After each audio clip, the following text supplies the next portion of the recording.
I'm not trying to brag. I just did a test on my internet routing, and it looks like things are going good. Mediacom, Twitter, and Reddit are having problems tonight. Janet's interwebs are having problems tonight. So, for my friends that are in the chat, and for those of you that would like to be in the chat, but you've got other things to do, this will be available tomorrow. And we do have a fun stream planned. I have a fun stream planned. Janet, she's made notes, so I'm sure that I'm going to have a fun time with her contributions as well. Janet, congratulations on a full year of talking about wonderful movies and some movies which we wish were more wonderful, but they're not. Yeah, can't have everything we want. No. But we can't know how good movies are if we don't watch bad, right? Correct. We have to, and that's kind of something that you have to do. You have to temper your enjoyment of five-star cinema and TV watching fare with the occasional Ishtar or Cowboy Way. I still thought Cowboy wasn't too bad. I mean, it was not as good as it was when I first watched it. You know, When I first watched it, I when thought you it get was older.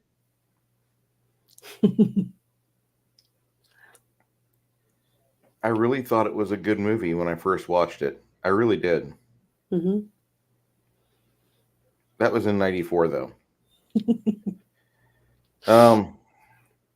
Our friendship has sprung up primarily through a person who is currently out on the balcony enjoying her cigarettes and clear thought and trying not to have everything, just bamboozle her. She saw you first, and that was the reason why we started doing a guy, girl in a movie. Mm-hmm. And once we started talking about that, everything just kind of fit into place. A year ago, last month, I interviewed you and we discussed things for about 90 minutes. And you told me you had never seen Heat before. Mm-hmm. I had to Which fix I that. hadn't at that time. I had to fix this. One does not simply say, I've never seen the movie Heat before. Mm-hmm. And hey, we got people piling in the chat right now. Hey, Lady, Papa Cotton, Multi-Gunman, Crafting Gamer. Hello, hello, hello. Howdy. Thank you for joining us tonight. Thank you so much.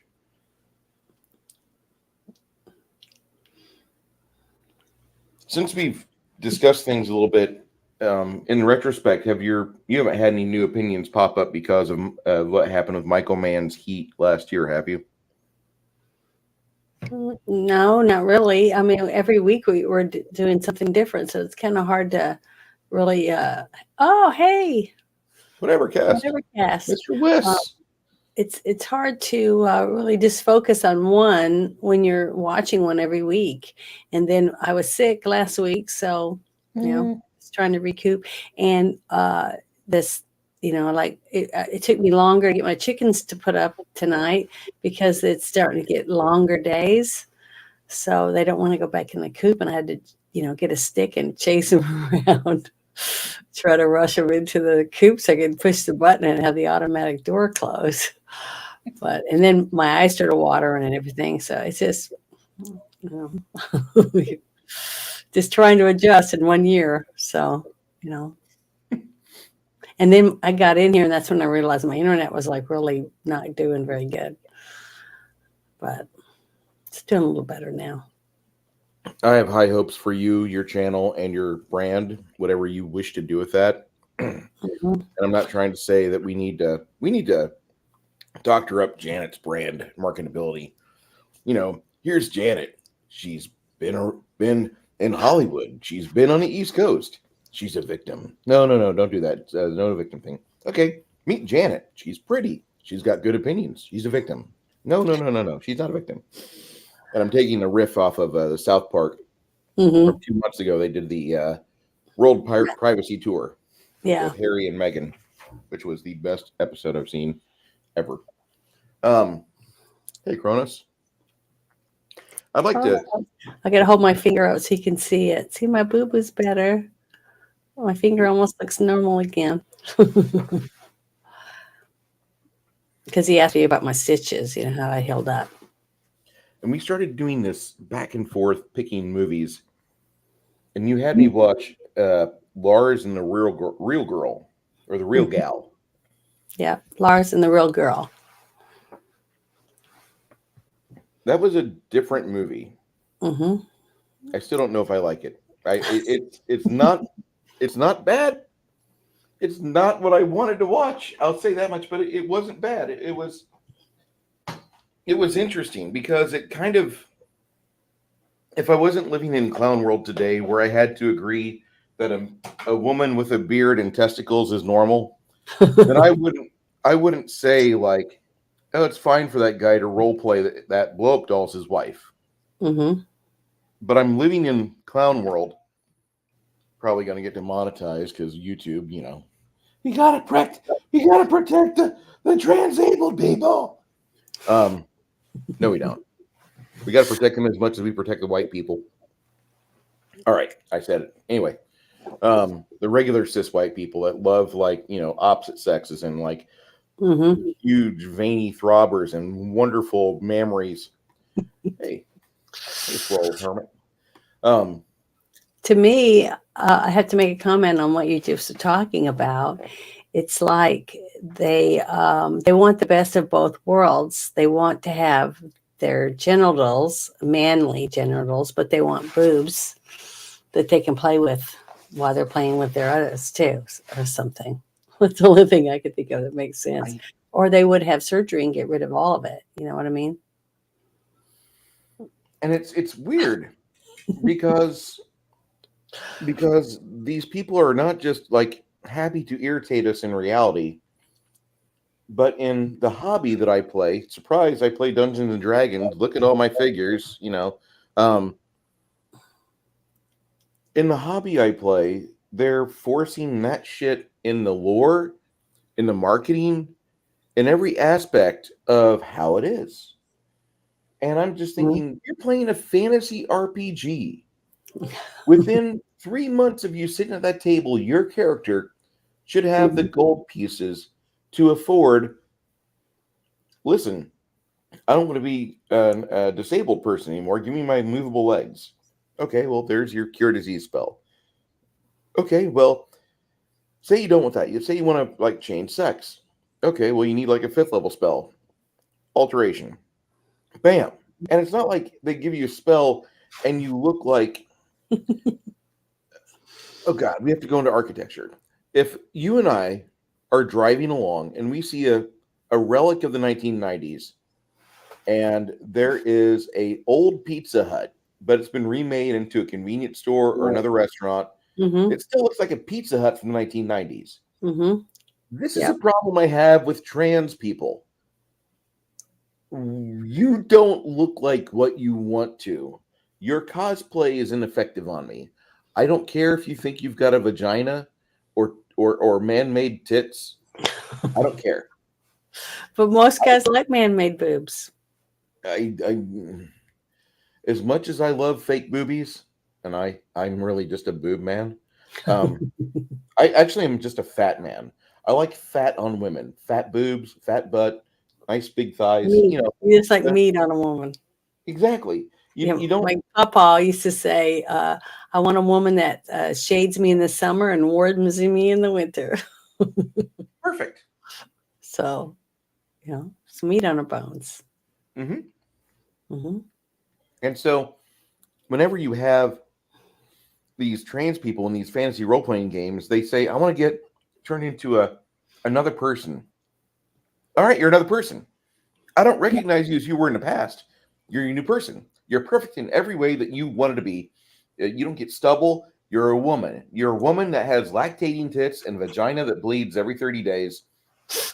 Don't try to fucking get out of it. You get all the benefits and all the headaches. You Yeah, also and leave the with sad menopause. fact is that real women, that isn't what they chose. That's just something that grows up, and that's what they have. Yeah. It seems like these trans people think that's what they want, but they wouldn't They if they they could really they, have they it. wouldn't want it. They would not want it. Uh-uh. Every dude I know, if he had to go through childbirth, he would just be like, "End me, end me. It's month 9. My back hurts. My tits are swollen and hurt my lower back. My And feet what's don't fit in funny my shoes." is that God gives you a it's like He gives you a reprieve because you forget how horrible it is until your second one and you have your first contraction and you go, oh no, I don't want to do this again, and then you really remember it, and it's not something I tell anyone that you want to do it again because you don't. But it's like that moment of pleasure, you just for some stupid reason you don't think about it until it's too late. But we wouldn't all be here if it hadn't been for our mom and dad doing the same thing. And the So rebelling against the natural order, I think, is what it's all about. I think they're rebelling against the creator's wishes. I maybe really do. I really don't. I really can't. I really can't understand it. I mean, I tried to think about it, but I just don't understand it. I like being a girl. I mean, there's bad things about it, but I don't know. I can't think of myself at all as a man or I wanting. wouldn't want to think of you as a man. I want to think I of mean, you as like, the thought of it. happy, curvy, excited, athletic Janet. That's how I see you. I've watched your workout videos. I've seen you dance. I've seen you have so much fun as a real woman. Day Mhm. 4032 of me being a real woman. I was born like this. And nobody's doing that yet. Well, there are people that are doing that on TikTok finally, but they're being fucking kicked off the platform. Yeah. Um, I just I honestly think that it's a shame that we have this mental illness being embraced so readily by the people that are also trying to force a pandemic and a false vaccine on us. Hmm. And it's all the same people. Yeah. There's not a single person who loves the stars and bars that says, "Yep, let Pfizer run the country." Anthony Fauci, he's got a good head on his shoulders. He knew what he was talking about when he said, "All of you gay people need to wear masks because whenever you have a blowjob that you've still got the sperm spittle in your mouth, you're exhaling AIDS onto whole neighborhoods around you." And that's what he said in 1984. But Yeah. you guys It's go ahead, terrible. keep torpedoing the fucking country and Western civilization. Oh, by Hmm. the way, I'm no longer monetized, I'm sure, but I don't care either. I'm just saying that because like it's the Lars and Real Girl movie that you wanted me to watch. It Hmm. embraces this level of mental illness that it's interesting that if we all could get behind one loser in a town and we could just like say like, all right, loser, um rah rah, like you need to embrace adulthood, grab your hard dick and find a female. Well, And see, the nobody. thing is, I remember when I first watched it, I didn't see it in the way that you were seeing it. I saw it as a mental illness from the beginning, a psychosis, a young man whose brother is married and about to have his first baby. And he's living in the childhood home of both the brothers. And the younger brother is in the apartment garage. And his mother passed away giving birth to him. Mhm. So basically, because of the thought of his sister-in-law going to die when she gives birth because of his own birth coming up and the birth of the new baby, which it could be a nephew or a niece, causes him to snap because he doesn't want to relive knowing that his brother's wife is going to die. In his imagination, that's what he thinks. So it's a mental, break that he has. So that whole thing is, and the fact that he wants to have a family of his own and he wants to move on, and mature, and that's when his friend of his at work shows him online these dolls that you can order, which are real dolls. They're lifelike. They have hair and you can dress them and things and they're correct that you could have sex with them. So he ends up ordering one and he introduces it to his brother, one night for dinner because he tells them he has his girlfriend now, and they invite him over for dinner. And when he pushes her over there in a wheelchair, they get to see that he is not mentally stable. So the whole thing, the story to me, I thought was a wonderful way of showing how his brother, his wife, his sister, his sister-in-law, and his pastor and his church and his little community around him from where he went to school and grew up before his parents died, all rally together to try to help him through his psychosis, because the doctor, the psychiatrist, tells him that if they could just help him through until he realizes that he doesn't need this girlfriend anymore, he can step out of that and become a man and have a real girlfriend, a real human girlfriend, that he'll be fine. And that's exactly what happens, simply because people love him enough to sacrifice and pretend that she's real just to help him through his psychosis. And I think that it's a wonderful movie. I still love it. It's very heartwarming, and it gives you the inner look workings of psychosis and what brings on a psychosis and what it takes to break one and help someone through it. That's why I love that movie, and I still love it. And I thought Ryan Gosling did a phenomenal job in this movie. I like Ryan Gosling a lot. I just don't. Gosh, I just I that movie just kind of there's part of it where I enjoy it, and I do see the two parallel stories going on between Ryan Gosling's character and an older brother. I think Hmm. it's great, but at the same time, I fear, I really fear that like that storytelling gets lost because we focus so much on you and not you, Mr. Gosling and his Doll. wife. We focus too much on that, and the doll she gets. I mean, it's a lovely creation. The name of the movie is Lars and the Real Girl with Ryan Gosling. It's 2009, I think. Um, it's just one of those movies that It's an I indie movie. it's a It's good got a little low indie movie. budget.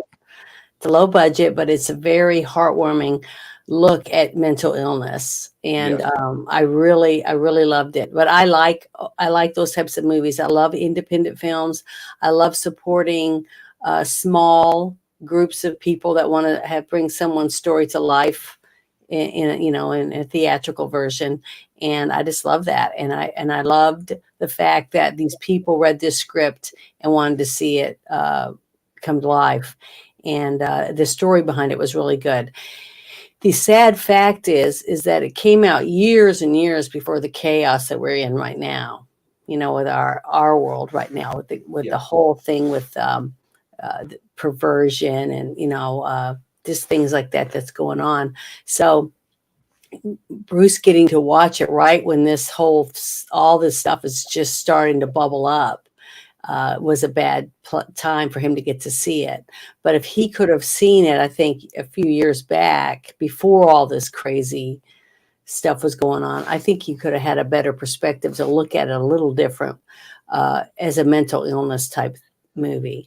I would But have I wanted to think see you it saw before. it more as a comedy. You know what I mean? I think you were Yeah. looking for it to be a comedy, and it wasn't. It had comedy in it, but it wasn't really made as a comedy. So I think that you would have seen it differently. But I think a lot of people who have anyone in their family that has had bouts of some type of psychosis or mental illness problems, even drug addiction, sex addiction, food addiction, any of those things. If you've had to deal with any of those things, I think that you could watch this movie and see the story that I saw unfold, and love the characters for what they offered to it. Even the woman that played the doctor, I thought she was phenomenal. So Yes.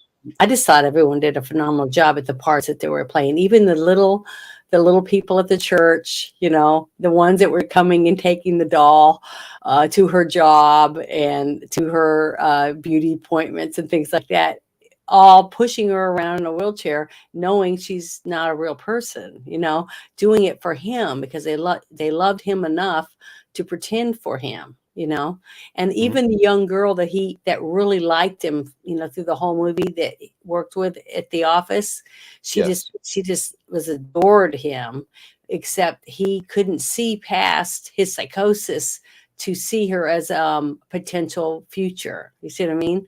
And so her caring enough about him just to help him and deal with it, knowing that she was a doll and that he was having a problem that wasn't normal, that even showed me that she loved him even more than most men or women love men. You know what I mean? Mhm. Because she was willing to accept his faults openly in front of other people. You know, and who doesn't want that kind of admiration from someone, to love them enough to uh, pretend for them in public? I mean, that's true love, and I thought it was a romantic, wonderful movie. So I know I'm sorry Charlotte, you didn't enjoy it, but I think it's tomorrow okay. people would. It's okay. Nowadays, Lars and the Real Girl would be called discriminatory against women or something like that, says Charlotte. And I could see that. I could see this Mhm. movie debuting and being hated at South by Southwest. They would throw the filmmaker out. Ryan Gosling would be called a fascist. And then Maybe, but the, I think if like if Charlotte, have you seen this movie? I mean, if to me, even watching this movie, and I'm trying to understand all the things that's going on today, and I'm against the feminist movement and things like that. I didn't see it because you don't see him in this movie looking even at the doll as a sex object. He looked at her and treated her with respect. He brushed her hair and he talked nice to her. He bought nice, ladylike clothes for the doll that arrived with fishnet stockings and a, nasty looking tart outfit or whatever. And he treated her with respect because he was a decent young man. And you get that overall feel through the whole movie. So it wasn't a trampy way of looking. Now, the guy that showed him the women, the fake doll women online, he was trashy. He talked yeah, trashy about them and stuff like that. So one you of my got favorite to parts of the see, movie. yeah, you got to see his point of view, and then you got to see Ryan's point of view when he looked at her, and he even talked about how she was a missionary in another country, and all this wonderful, beautiful story that he made up in his psychosis for this character, so she'd be more accepting in his little group of people, because he wanted a woman that would love him unconditionally and not talk back to him or look down to him. She had everything he wanted because she was not real, except in his imagination. And I think if any of you get to watch it, I would love to hear what you thought about it. If you ever do decide to see it on my DM or whatever, send me messages. I would love to know what you thought, because to me, this is such a good movie for anyone who's had to go through some type of turmoil with a loved one, Alzheimer's or anything, because you get to see the other side, the hard part of the loved ones that love Ryan Gosling's character, but are trying to going, oh my God, what do we do with this person? He's He's mental. Hello? All right. Janet's internet might be going out. I know. Did you see that? That's what happened before, and I was gone. So hopefully this isn't going to happen to me again. So You, I know you like Arkansas, and I know you like, living in a solid red area. I get it. I it's really do. Hillsville. I We could really use another person here that was like, red voting in Bear County. I'm just saying, harumph. Yeah, I have family in Texas, so Yeah, yeah. Um, out near so Southport. Travis made me laugh. He's like, I disagree. This is to soft normalize the doll love. This Well, lady's like, I'm I planning to mean, move to I Germany. loved it. I thought it was a really, really good movie. I still love it. I own it. I've seen it at least 20 something times. And it just depends on um now what I feel like, if I'm in one of those moods or whatever, to sit and watch a movie like that. I know it sounds dumb, but to men, but sometimes women just want to watch a movie so they can cry and get it all out. I don't know how to explain it any different than that. It's something that God made us this way. I don't know why, But I guess that's why when you guys have a boo boo or you have a fever, we come and we take your temperature and we try to make sure you're covered up and warm, and we make sure you eat and we take care of you, because that's the instincts that kicks in on us because of our uh, our hormones or whatever. And men are supposed to say, when the woman's like, "Oh, honey, I'm hungry," you're supposed to go out with a club and beat something up and bring it in and cook it for us. So, that's the difference between men and women. But, that's just the way it is. But that's why there's different movies for all of us, too. Enjoy. Charlotte said something that's kind of profane. He was Mhm. projecting what he wanted from a real woman onto this simulacrum, or in feminist talk, it teaches that women are replaceable. And somewhere a blue hair just Oh. we get some people talking about how I'd love to be in a red place in Texas. So basically, 5 minutes away from any major metro area that's over 50,000 people, with this Mhm. exception of Fort Worth, which is solid red. Kronos is offering to So, kiss. yeah, I'm telling him, "You can't kiss my boo boo. It's healed up. I'll have to wait till I get a new boo boo." The next movie we watched was a film that I really enjoyed called Brainstorm, and I'd never seen it before, but I'd seen it advertised. Hmm. But I didn't have the facilities when I was a young kid to enjoy it like I do now. And during the time between then and there, I believe Mrs. Louise Fletcher has died. Is this the one with Dennis Quaid? No, that's Dreamscape. Oh, okay. I I'm can't talking about remember. the I one. got these two mixed up before too. Yeah, So I'm talking about the one with Natalie Wood and yeah, Christopher Natalie Walken. Wood. Mhm. And this was Natalie Wood's last feature. Yeah, yeah, because her sister uh, did a couple parts for her Hmm. because she died before the movie was finished. Yeah, she had passed away while on the boat, high on who knows what. Hmm. Um, okay, so I guess that wraps up everything for Brainstorm, which I still really enjoy. We It was watched a good another film. movie. It is. It is a great movie. I think Chris Walken needs to. I think that would be an interesting sequel to do in his late 70s, early 80s, where they revisit and go to the university and see where they've pushed that experiment to. Hmm. The scene, though, a couple of the scenes when this movie came out, to me, were phenomenal. Of what your imagination might think you'd see on your way to heaven. I just thought that was a beautiful, and the sound effect that they used, because I think it was last year. I remember a tweet that went out, and it was the sound of an actual star being born or whatever, Hmm.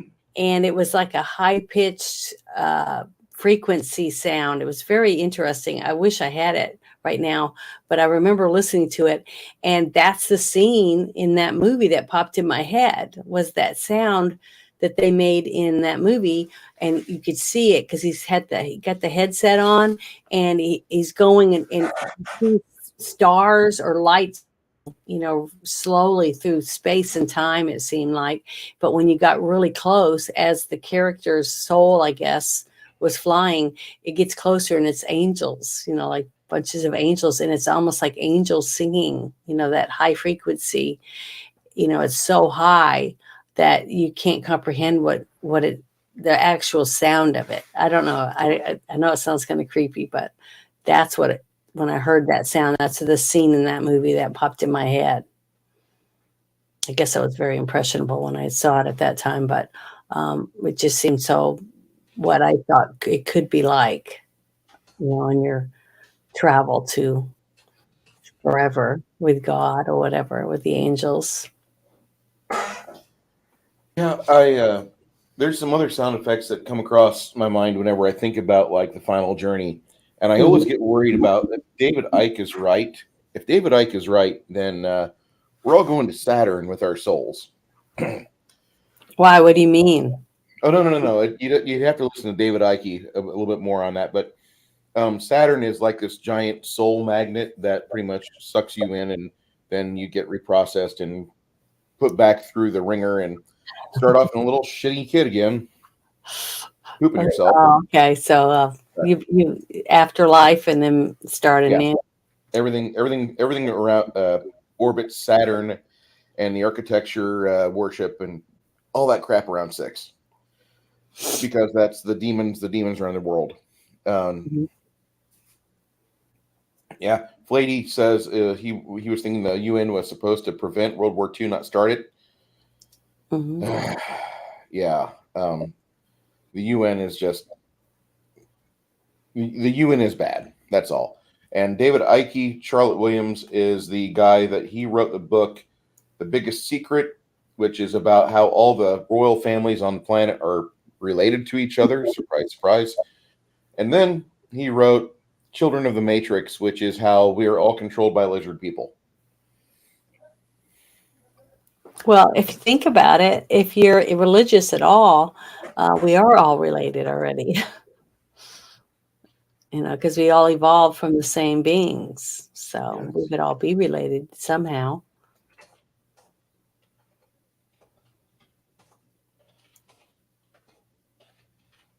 right? If you believe in science. If you believe in science, and that depends on what variety of science you're believing today. Well, science leads us to the truth, because once we find out the truth about it, then it's no longer science anymore, because now it's the truth. It's a fact. It's true. Science is just us searching. Then we had a movie. You had another movie called Just One of the Guys. This is a non-surgical movie about a woman that wants to just be a dude. Hmm. And it's kind of weird because, like, that movie there, I would think that movie would be set in a bigger high school, because the classes don't look like they're huge. They're like 30 to 35 people, and this girl's in it. And you would think that people would recognize, like, hey, she looks like, or that dude looks like Sandra that used to be in here last week. Remember Oh, that? oh, Travis says that he doesn't want me to think that way because I ruined it for him.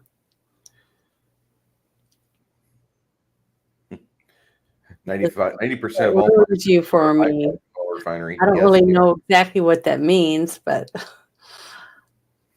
it's kind of sad. Um, I the guy the just one of the guys is not a bad film. I was really surprised that the girl tried to, like, convince that dude that she was a chick at the end of the film the way she did. I wasn't expecting her to blow her blouse open. I That's think they like, wanted you to see that she really was a girl, and she felt rushed. She felt like, uh, she wanted him to know that she was really a girl because she really cared about him more than he cared about her. Because you got to remember, from the beginning, she knew she was a girl. He never did. true. So she had to rush the fact to get him to see who she was. But in a way, by the way she did it, to me, it was almost even more of a betrayal to him to see her that way, because he'd already seen her as a manly character. You know what I mean? That's And true. today, if a woman came up and said, girl, and showed you her tits, you would still say, let me see the rest of it. And now I need a DNA sample, because even now, with the surgery they can do now, you would know if it was really a woman. I feel sorry for guys. I seen a couple of pictures.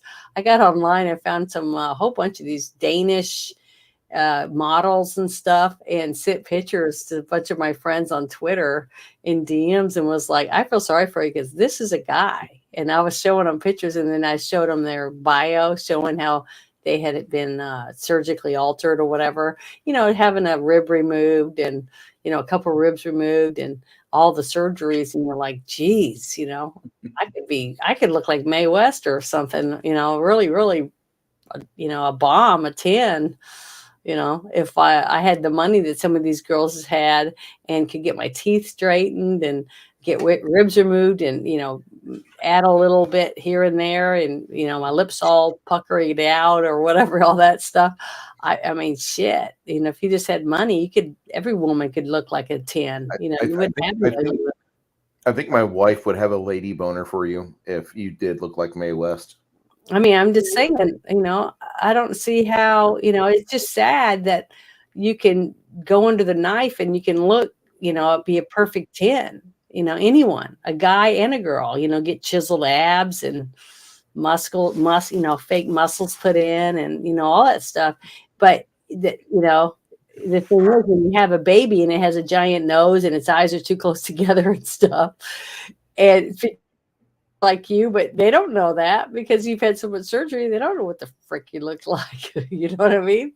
So I don't know. I just think it's kind of sad, when everyone looks like a cookie cutter of another person. It reminds me think of that movie Escape from LA, when he goes to that one place and everybody's been doing plastic surgery on themselves, and they all look deformed, have giant lips and huge cheekbones and giant chins. There's people with the big lips. I just want to lick their face and put them up against a window and make them stay there all day. But for some reason, like even Madonna, she's starting to get all this stuff. Why do they think giant cheekbones and a giant chin and all that is attractive? I mean, I don't know. I just don't see it. I mean, I've got a few wrinkles. I've got some gray hairs now and stuff, and I'm going to get more and more. I mean, that's just natural, And I think a man with some gray in his mustache and his beard and stuff is attractive because it shows me a sign of he's distinguished. He's got a little wisdom under his belt. I mean, to me, I think that's attractive. But it's sad that, you know, people feel like, I can't be myself because if I get a gray hair or if I, don't have my makeup perfect, that, I have guys send me messages saying, "Oh, you must get hit on at the gym all the time." I'm like, no, I wear sweatpants and a baggy shirt. I got my hair up in a bun and, no makeup and maybe some, chapstick or whatever. And I'm pig when I leave. My hair is all stuck to my forehead and whatever. So, but girls do come in there and they have their thongs on the outside of their little stretchy pants, and their hair is perfect and their makeup's perfect. And they don't look that bad when they leave. So they really haven't sweated. So, why go to the gym or pay for a gym membership if you're not going to, nobody wants to go with me because I take 2.5 hours when I'm at the gym. So it's like, when I I used leave. to go to the gym and then I would work out after work because I worked in a lumber yard and nobody told me, "Hey, you've just got done lifting like 4 pallets of shingles and moving around like timber. You don't need to go work out every day. You're in fine shape. Don't worry about it, kid." Nobody said that to me. So I wasted years of my life at a gym staring at women on an elliptical or on a Stairmaster. And when I was a younger individual, I was going to a strip club every night because that's just what we did in Ingleside. We had nothing else to do. We just drive to the strip club. The mine shaft is what they called it in Corpus Christi, and then it was Cheetahs. But we would go there, and it was okay. But then when I started working in one, like about 2 hours into working at the DJ booth, I lost all my love for any woman that like was twirling on a pole with a G string and tassels or anything up to nothing. The only time I would ever get turned on by the strippers was when they would walk in the door incognito, hoodie, thick sweatpants, slippers. I that was like the only time because your imagination fires off like I wonder what's under there, and like the wonder what this is. That was the only time that I ever felt like even remotely attracted to any of those girls. So you can After the imagine what a 2 hour mark, gynecologist feels like after his job. yeah. Flatey, Corpus Christi wasn't home of the Minesweepers. That was across the bay in Ingleside. That's where I was based at. Sucked. But I really enjoyed, that aspect of the strip club working. But the fact that you don't get a W-2 and you have to like invent things and just try to like lie on your taxes, that I don't miss. I don't miss about that at all. Um, there was another movie we did not long after that. Mm-hmm. The Final Countdown. Mm-hmm. And you'd never seen that movie before. Mm-mm. I was surprised because I remember people talking about it in my family when they saw it. Once you got me to watch it. Yeah, once we brief you on something, you're pretty good, but it you didn't realize that, and it was one of the best movies Kirk Douglas was in during his 60s, and I love that movie still. That's one of my favorite films. I just didn't realize how much like a documentary it feels like the first act, because you Mm-hmm. get to see the ship, the aircraft carrier doing all aircraft carrier things, and then when everything starts to happen, boy, it really happens, and it's just a fast trip. It really is. It could have been longer. I was surprised I hadn't seen it because my mom and dad really loved him, as an actor. And usually we'd, watch all those movies, over and over again uh, at the house. Um, so I was just surprised I hadn't. And every time we'd go see them, with when you have 5 kids, it's too expensive to go out to eat and everything when we'd all come visit or whatever. So we'd sit around and watch movies, at home or play, board games and stuff. So, mm, It's hard finding a quality 7-player board game. That's all I'm going to say. That's all I'm going to well, say. we would play a lot of games as teams, like a team. Oh, So, okay. but not all of us would always play every game. Fair enough. So, Fair enough. because I don't know, my mom taught me how to play 42 dominoes, and then we played regular dominoes. And then my mother loved Mahjong. I don't know if you guys ever played that. It's a card game. My mom loved Not games. until it got on PC. Well, my mom played a lot of these games, and it was fun. We played Monopoly a lot. It's just tons of games. It was fun. And then she loved poker, so she's the one that taught me how to play. Like uh, Texas Hold'em and Paducah, and all those poker games. So I was so happy when I got to take my mom to Deadwood um, and play an actual tournament. We signed up to play in one. We didn't win, but it was fun. And our I'm palms were sure that was sweaty. a blast. It was. And she's made us stop at every casino on our trip, all the way up there and all the way back. Are We we go really little hole in surprised? the wall casinos. So it was fun.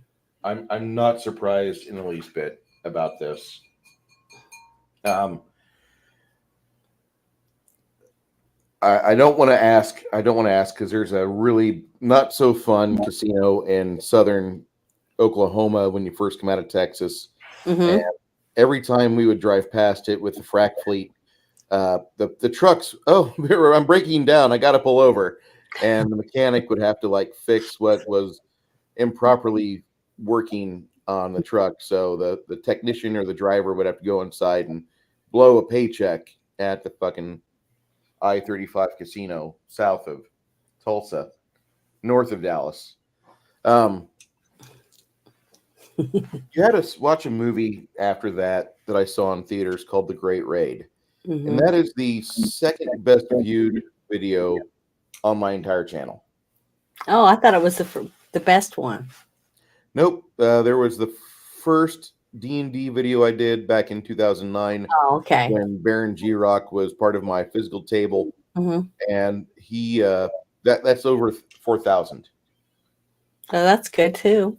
Yeah, not bad. I mean, for just a regular guy with no real fancy equipment, yeah, that's really good. The Great Raid, 2005 movie with James Franco and a bunch of Mhm. other really famous people, and Connie William, Nielsen. what was it? Benjamin Bratt. Yes, Yeah. Connie Nielsen's in it as well. One of my favorite actresses. We're going Hmm. to be watching her in another movie very soon. Yeah. Um, Still one of it, my very favorite movies because it's about the actual rescue of our POWs. And yes, I'm a huge military person because I'm a military brat, and the whole story about around that, and the actual interviews and stuff with some of the rescued POWs and the actual people that were involved in the actual raid that they interviewed and stuff. It was just really, really touching to me. When it was made back in 2004, we still had some of those guys still alive. Hmm. Um, this is at the same time. This is kind of coming off of Band of Brothers, Hmm. and that was like a real like moment where a lot of Gen X, like myself, in their 20s, early 30s, got a chance to see what we actually our grandparents faced. You know, and we had no idea. Most of us have no idea what war is like. Mm-mm. Most even veterans don't understand what a war is like because we've never been in a quote unquote a war. We've had military actions and conflicts, but we haven't had a war since the 1940s. Even though we had a war declaration. Anyway, um, it's just one of those really good movies that shows you some of the stuff going on behind the scenes, and it's mostly factual. There's a few parts I think that are Hollywooded up, but this movie did a really good job.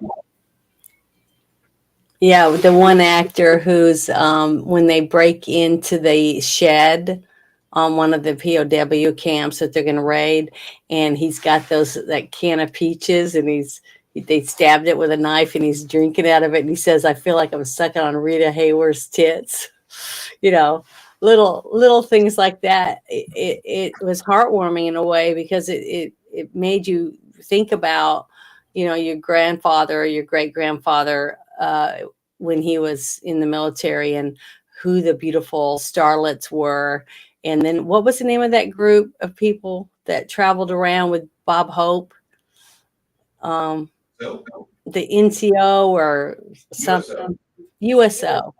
And I just it just made me it just was wonderful, I thought, to get to see the men in that, and it almost seemed like they I just thought they all did such a good job at making you believe that that's the era they were in, when they were talking about it and laying there talking about thinking about what they would be doing if they were to be with the woman they wanted to be with, things like that. It was just heartwarming, and I cried when you saw at the beginning when they dug that air raid shelter and all those guys were down in there and they poured that fuel down in there and they set it on fire. And when the people were trying to get out, they just shot them. You know, it was sad to see the horrible things that happened to some of these men that were taken on the Baton Death March and stuff. To me, it was just it's still a very heartbreaking um, movie because it's factual in so many ways, but it's a movie, so they had to make it a little more dramatic to get people to the romance and the different things that's going on. I just thought it was very, very well made, showing how they took a group of farmers and you know uh, ranchers and cowboys or whatever and made them into a ranger platoon to be able to go in and scan, go across that land that was completely flat all the way around the outside of that uh, POW camp, to be able to get in there and raid that place and get our soldiers out with the help of the guerrillas, Philippine guerrillas, which is, all that stuff I just thought was just really, really good. And I just loved it. And I've seen it over 50 times, this movie. And I still cry. I still clap in happiness when they get the guys out. And they do lose a few people, but that's what really happens in war. The scene where the nurse is there and they come in and that one girl's pointing people out and they're shooting and killing them at the hospital, the ones that have been sneaking medicine and stuff out to give to the POWs and trying to help them and stuff like that. That was a really heartbreaking scenes and stuff to me about what they did to people that were trying to help our soldiers.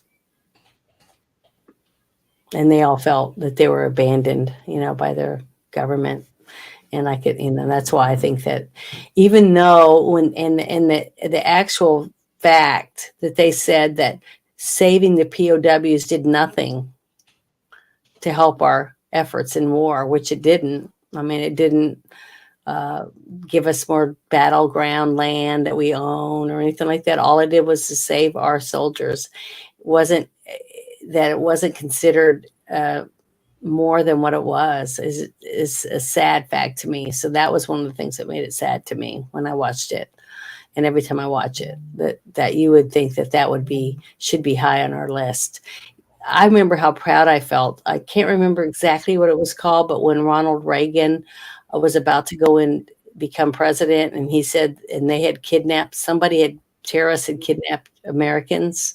Do you remember that whole thing? Yes, I do. And man, when he said, "You better let them go," you're going to be sorry when I'm in there, and they did it. They did let him go because they actually believed that when he got in there, it was going to be different. And I think that we have to have that. I think that that's how I felt that they looked at us when Trump was in office because he said, "I ain't gonna take no shit. I'll just make you a glass factory," basically. And that's what we need. We need some balls where a real president that when he speaks that they believe him. When he says he's going to kick their ass, that they believe that we're going to kick their ass. You know, like when we dropped the bombs. You know, I hate the fact that we had to hurt people, but if they would have done it, we wouldn't have had to drop them. But we did because of what they did to us in Hawaii. So, you know, we have to defend ourselves. And I know that upsets a lot of people when people say, you know, our country first, but it should be. Every country should treat their country first. They should want their leader to take care of them and protect them from invasion and not let their people starve to death and things. And that's one reason why I just love this movie because to me, it gave me pride in my government that they risked everything that they did and they put so much effort into it to save our people that had been taken and were being tortured. And, you know, many of them died trying to get back home and they didn't get back home. But the ones that did were saved. And I just think that's what our government should do for our people. Completely agree. Lady and I see the things the same way. Forward presence and maximum response early on, and it usually helps correct poor attitudes and mentalities. It really does. I know that sounds like a hawk stance, and I don't want to be considered a hawk after having so many friends that they went off after we got hit in the September 11th, and Mm-hmm. well, here's their casket, and fucking Paris, Illinois is one of the biggest receptacles of dead bodies from that war because the Illinois National Guard sent many over there. And I think like one graduating class from like the early 2000s, late 90s had like 30 out of like 100 kids gone. It was bad. Um, and then, what we did with Japan in World War II, I completely love that. I think that's one of the greatest things we've ever done as a nation was, we stopped the fucking war. And then we also, the second bomb at Nagasaki, that was not for really Japan, but that was just to kind of like, flex our testicles at Russia and be like, hey, we got more. You want us to come over? And Russia wasn't really doing a whole lot of bad at the time because they had just kind of helped us with the Germans. But the Germans, when we started, capturing those guys after we took the Eagle's Nest, they're like the most helpful prisoners that the Americans have ever had. And they're like, hey, yeah, good fight. Congrats. I guess you won this round. Good job. Have you seen what the Russians are doing? Yeah, good fight. Oh, sorry, I turned my phone off. Have you seen what the Russians are doing? Did you see this Stalin guy? He's really not good. Our boss Adolf doesn't like Stalin so much. We're gonna give you some information about that. And we had the Marshall Plan and all that shit that happened. But I really believe that was one of the best actions we could have done. Hey Hungar, how you doing, sir? Janet's having an attack of the allergies, so just Well, Sorry, I had to wipe my nose, but oh, I turned my phone on so I could respond to some of the chat, and I'm laughing at one of the things that someone wrote fair enough. because I was going to go like this. See, they told me I couldn't button this jacket, but I can because you know why? Because this is stretchy. It's a stretchy jacket.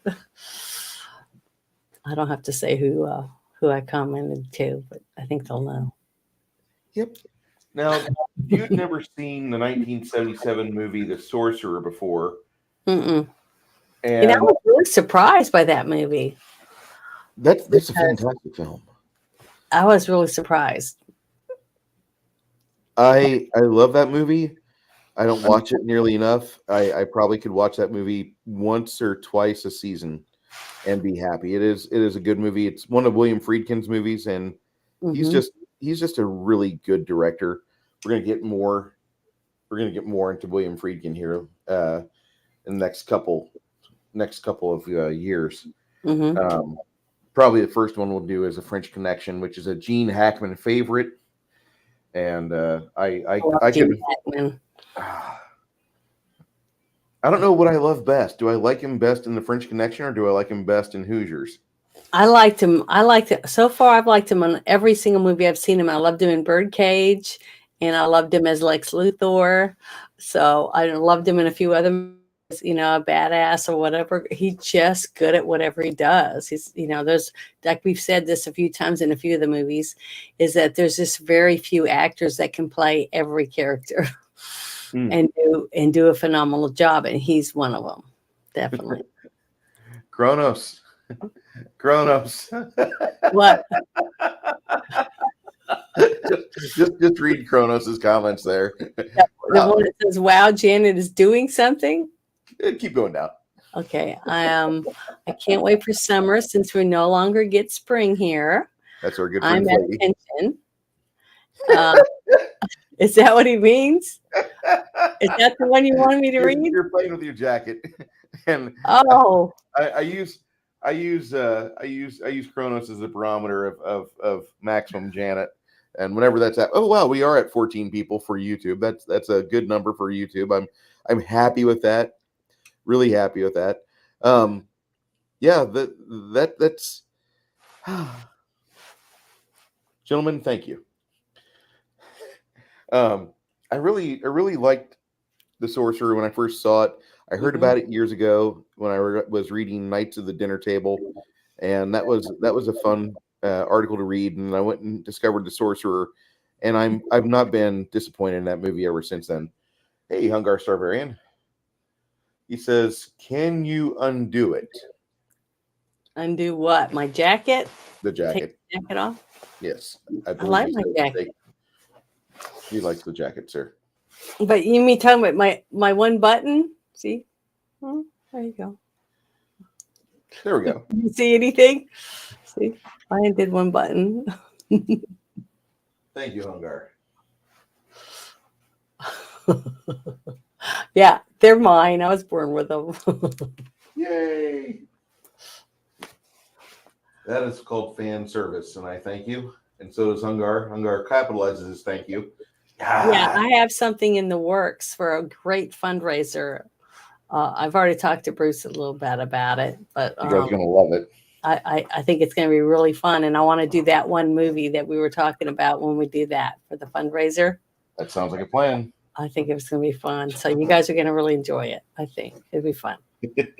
Mac being a good adult there. Come on, let's make script D&D night. Is it? Well, about that's like that one button's hanging on for dear life. Can't hold on much longer. See, it does. It's tight, but it's okay. We watched a movie after that with one of my absolute favorites that you picked is Victor Victoria. Mm-hmm. Yeah, it was one of my mom's very favorite movies, and I loved watching it with my mom because she would sing along with it. And that's the one thing I wish I could have ever done with my mom that I never did get to, was take her to an actual Broadway movie, or Broadway show or whatever it is. Now we did get to go to a couple in Vegas together, shows, like Circus du Soleil and things like that. But one show I wanted to take my mother to that I didn't get to was to go see Tom Jones. So, and she loved Tom Jones. I mean, she just loved him. So when the last time I got to go to Vegas with one of my sisters, we went to see Tom Jones. And just, to think about my mom and how much fun she would have had.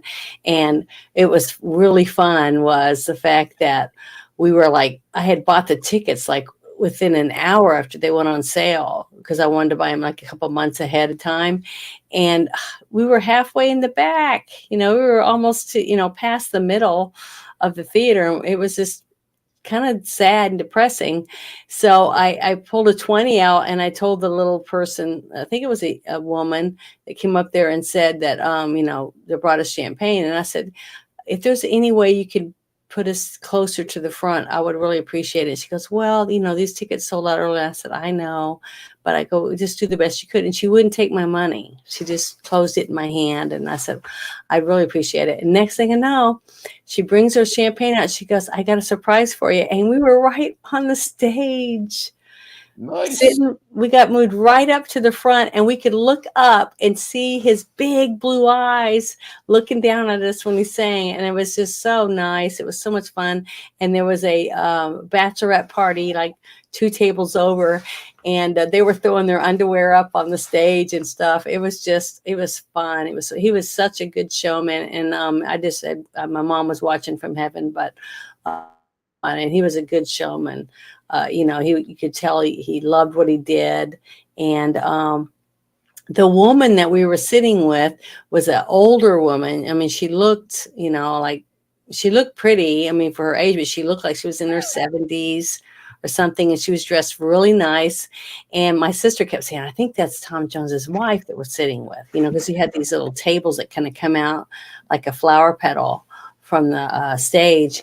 And she was sitting at the table with it. She was real friendly and stuff. She kept clicking her little earrings and stuff with her fingers.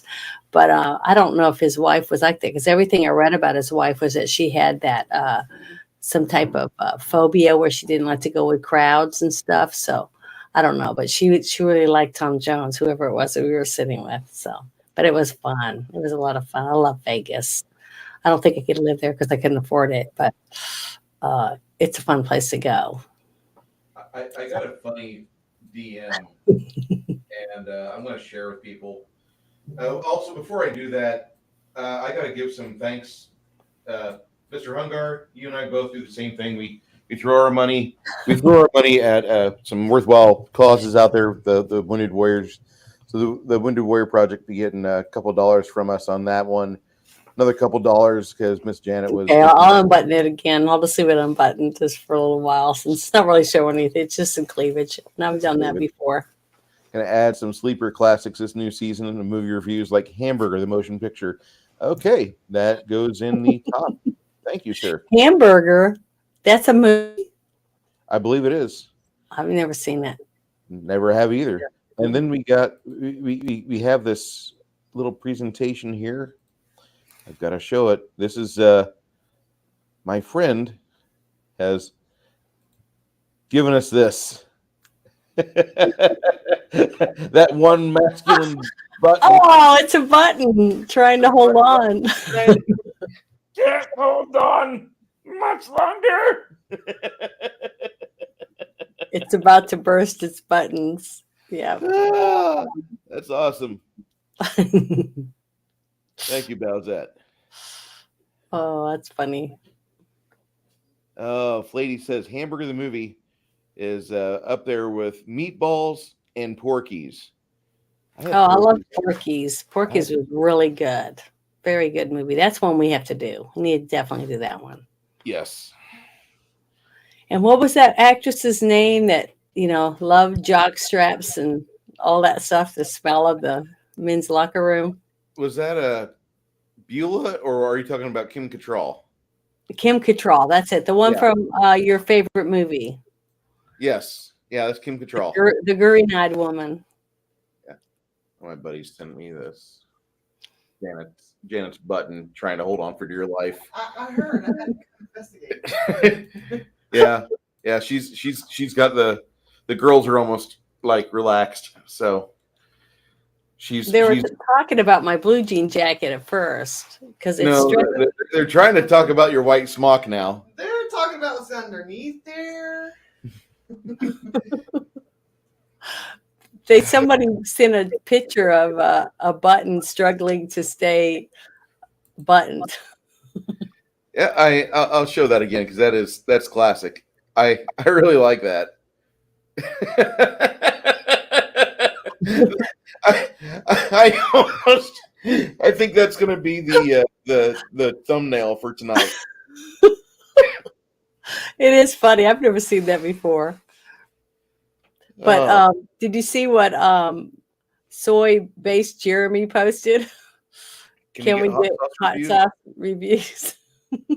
I don't like spicy food. Something about it. I guess I must be allergic to something because I just can't eat it. It's just it can hardly have any spice in it at all. So, Janet's new profile picture. oh, Oh, oh. Yeah, I love spicy food. I my wife is very much not into all that. She'll take a shake of Tony Chachere's, and yeah, that's about as far as that goes. To be fair, Janet looks very nice in the jacket. Yes, she does thank look you. nice. I like She- my jacket. It's pretty. Her Janet's wardrobe has never malfunctioned that I've noticed, but I'm going to just say I that use lots of safety pins and stuff, to be honest, and we're tape. You know, they use oh, lots of tape and stuff in the movies too to we'll make have sure to things do stay that. where it belongs. Hey, Freeman, thank you so much. If you got to go, I appreciate it. If you want to hang out, please do. But Thank yeah, you. that's our friend, the Elvin Archer from Saturday. Oh, hello. Hello. That's Brooke. See you in another week well, a little over almost 2 weeks. Yeah.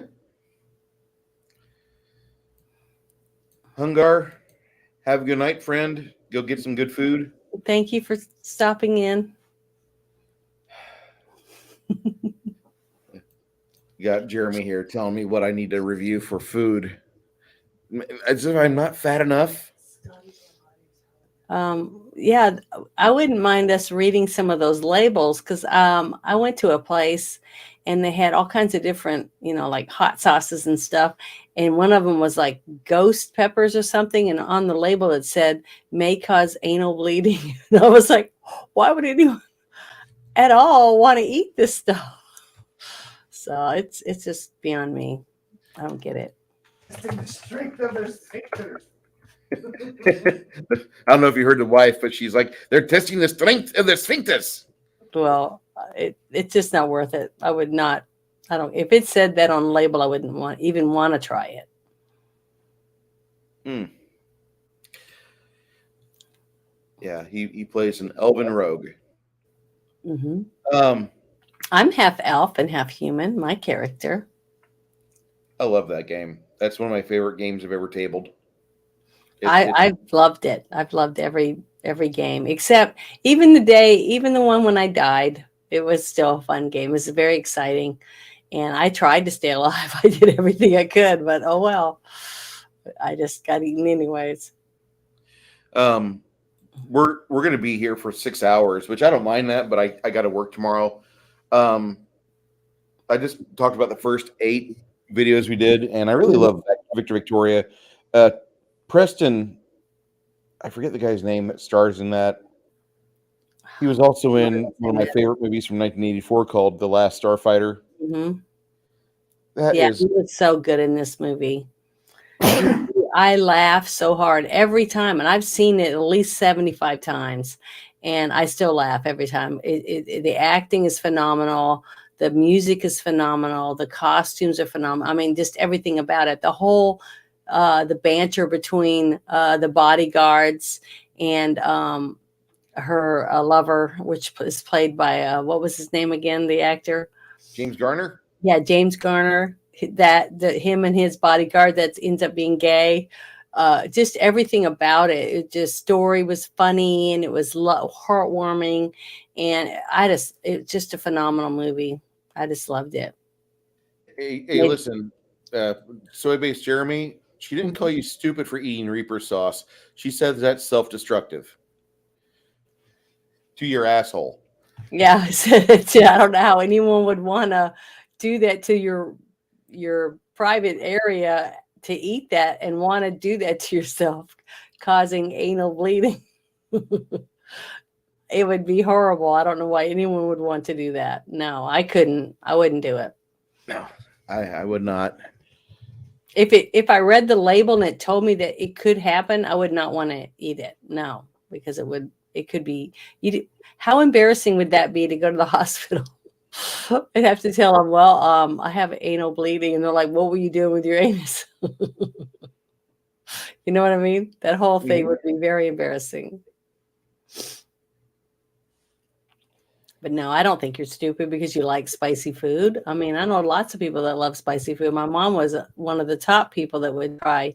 She probably would try it because we used to stop and buy all kinds of different hot sauces for her. And she would, what was those called? Habaneros? Habaneros. Yeah, she loved those. And she loved the other ones that aren't really, really hot, but she put them in lots of things, even her eggs in the morning. So it's like, I don't know how she did it, but I never did eat it. Even as a kid, I never did like the spicy stuff.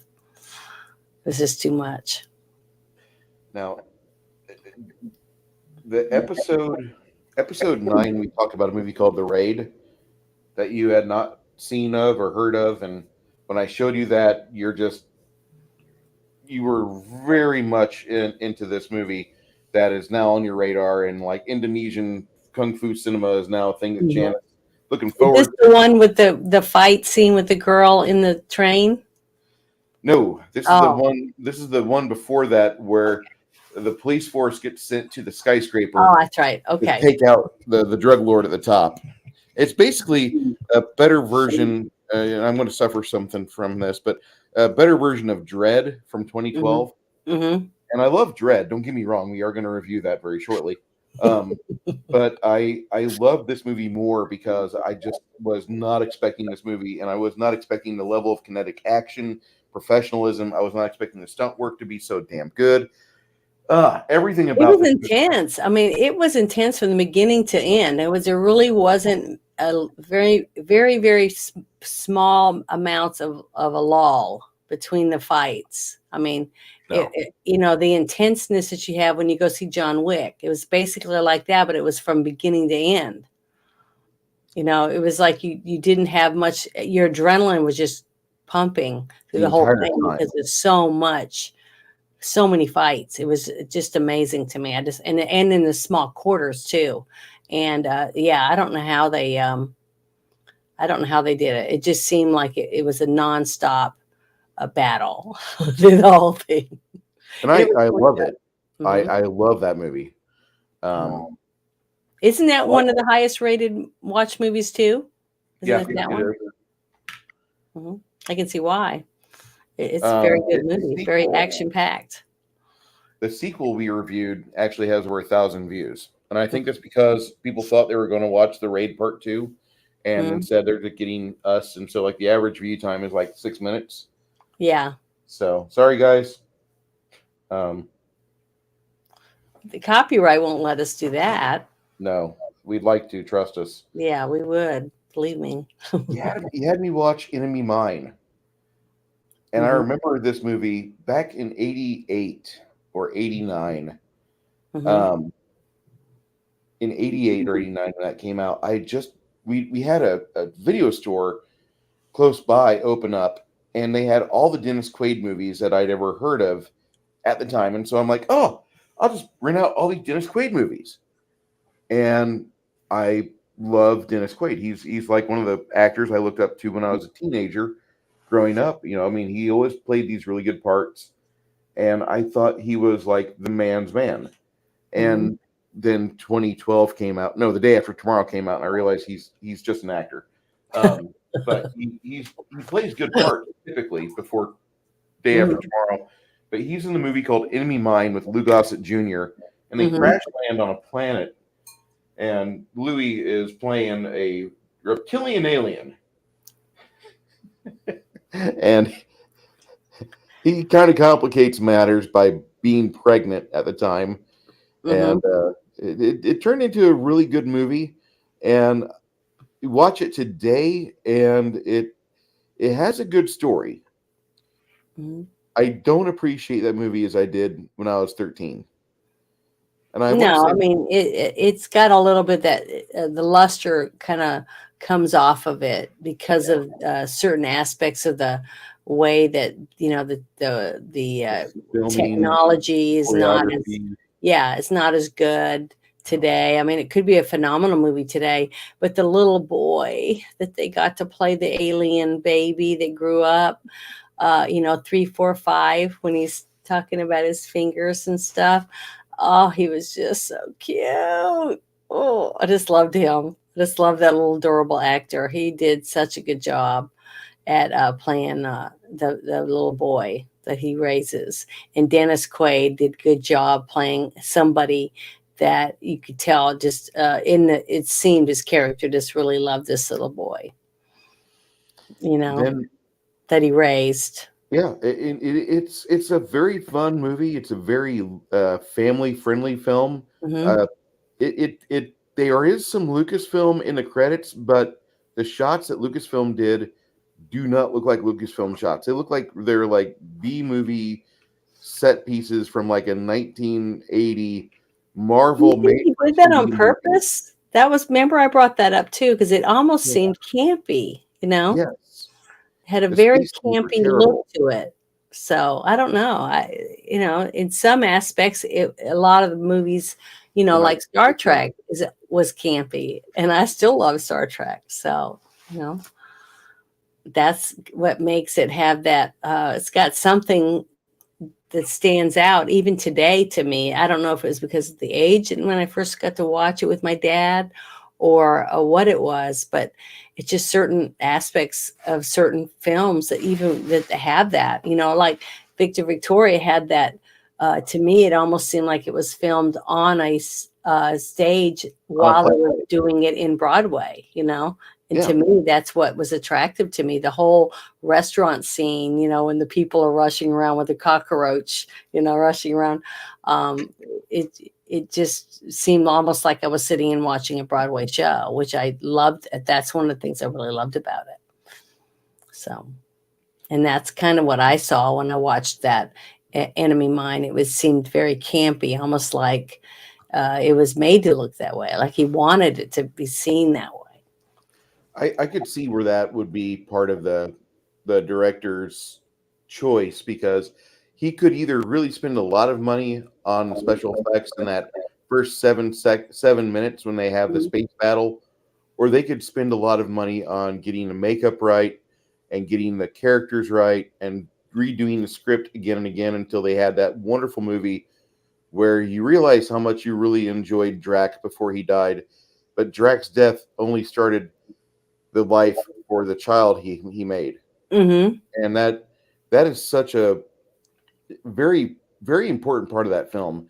And just don't watch that movie because it's sci-fi. Okay, watch that movie because you want to see good sci-fi. And when I say good sci-fi, I mean like 1967, 1968 level Star Trek writing by DC Fontana, because Mhm. that's what it really feels like. It feels like somebody was making a love letter to DC Fontana.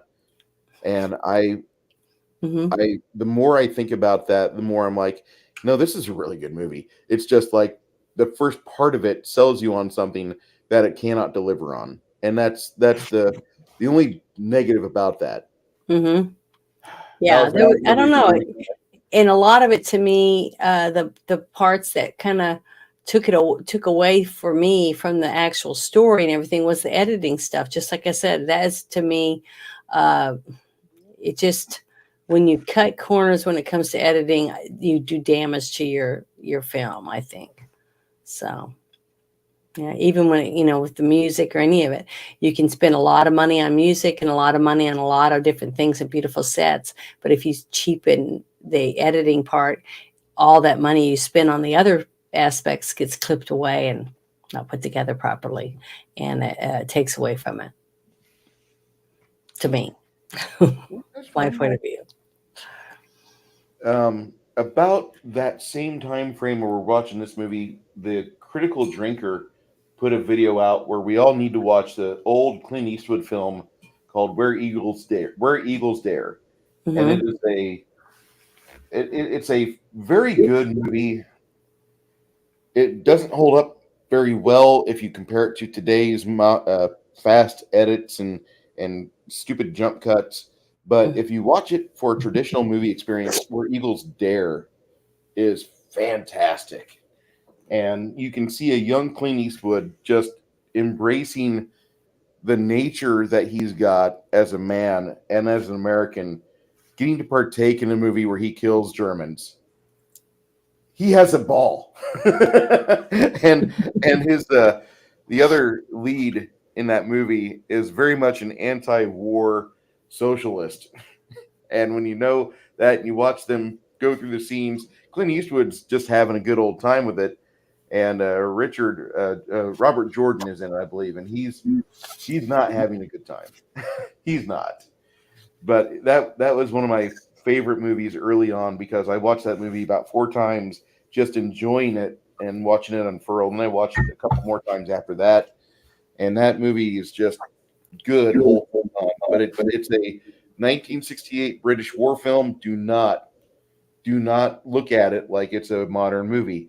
You have to understand they didn't have the techniques or squibs.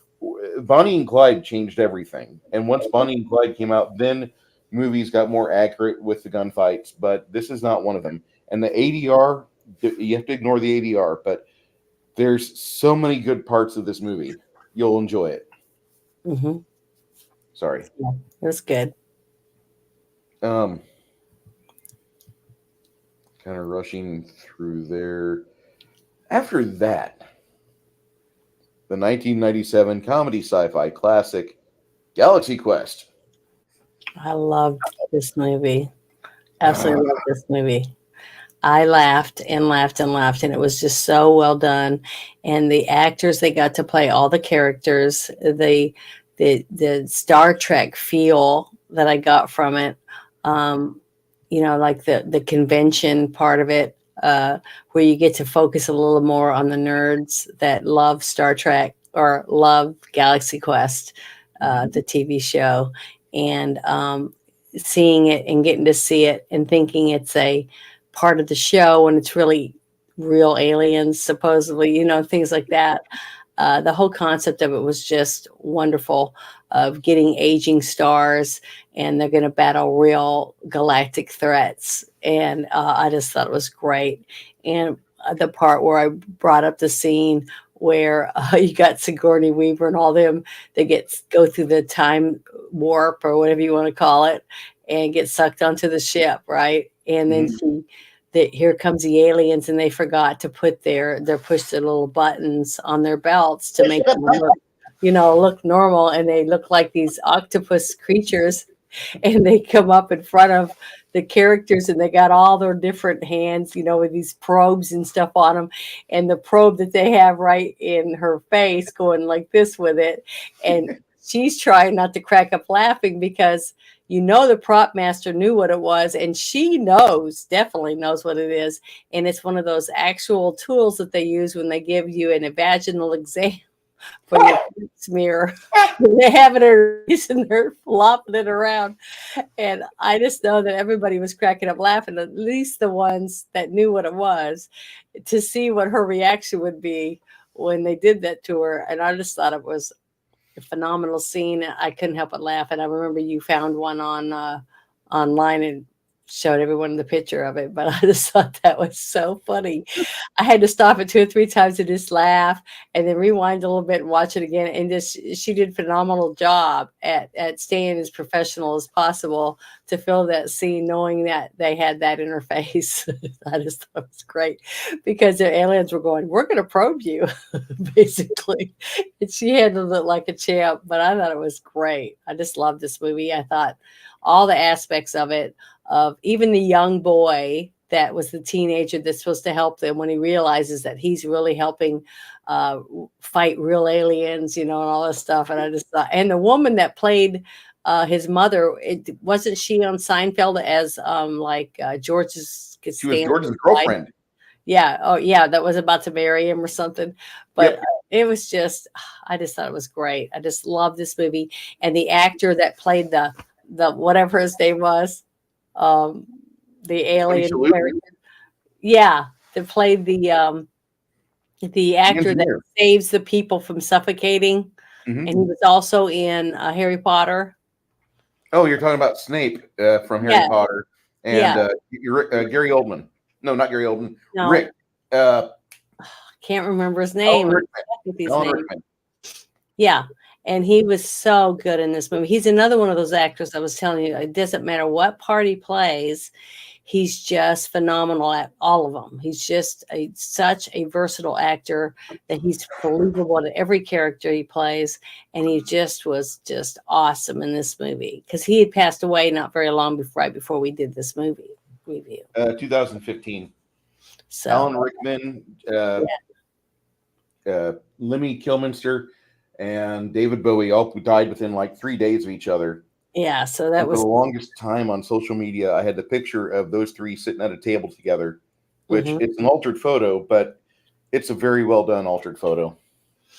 Yeah, but it was just such a good movie. I laughed, you cried, and you cheered them on. When you seen them and they're arguing because her only job on the ship was to repeat what the ship computer told her to say, and she would repeat it. And he's looking at the computer, and then he's looking at her, and she's like, "It's the only job I have."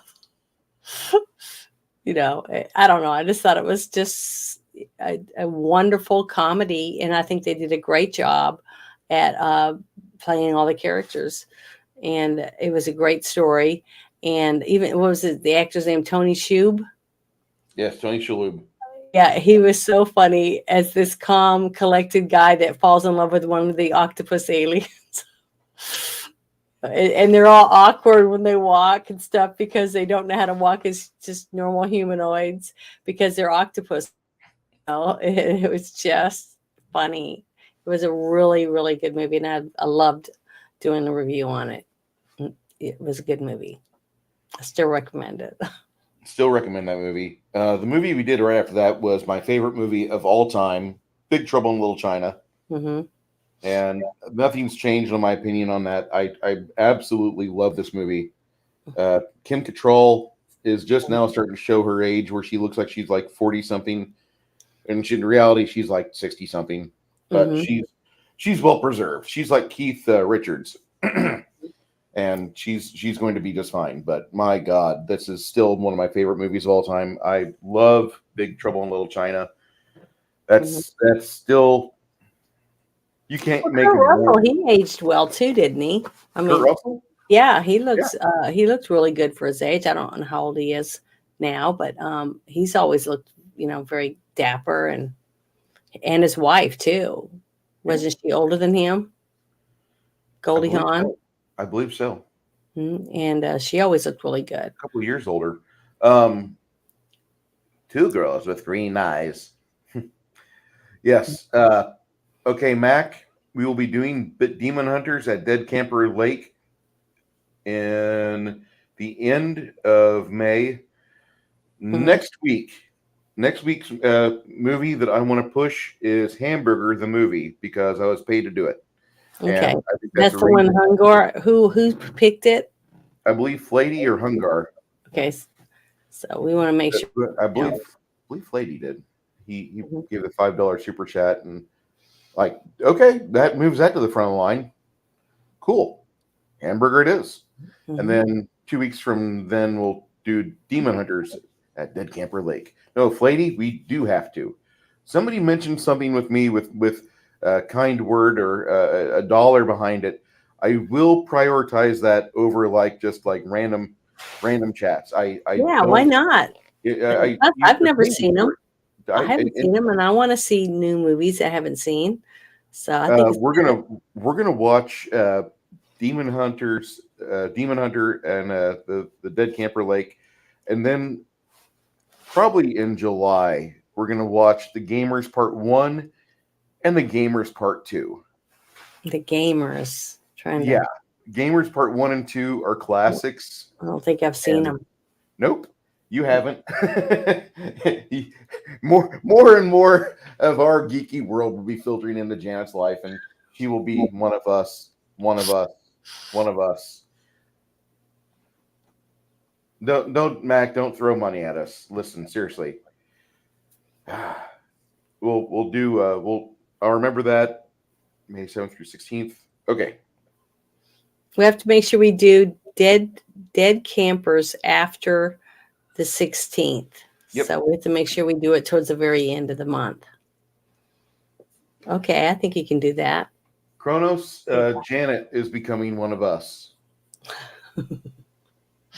No game. Is that you're not? One of us. I think it's fine. There's the low point in this last 52 weeks for me was remembering 1994, and that was a rough year for me because I'd gotten my NJP that year in the Navy. I had some trouble, and I was just an idiot because I thought I knew better, and I didn't know better. I had to be taught. And we watched this film called The Cowboy Way, and that was a fun movie at the time. Yeah, I thought it was really good. But I watch it now.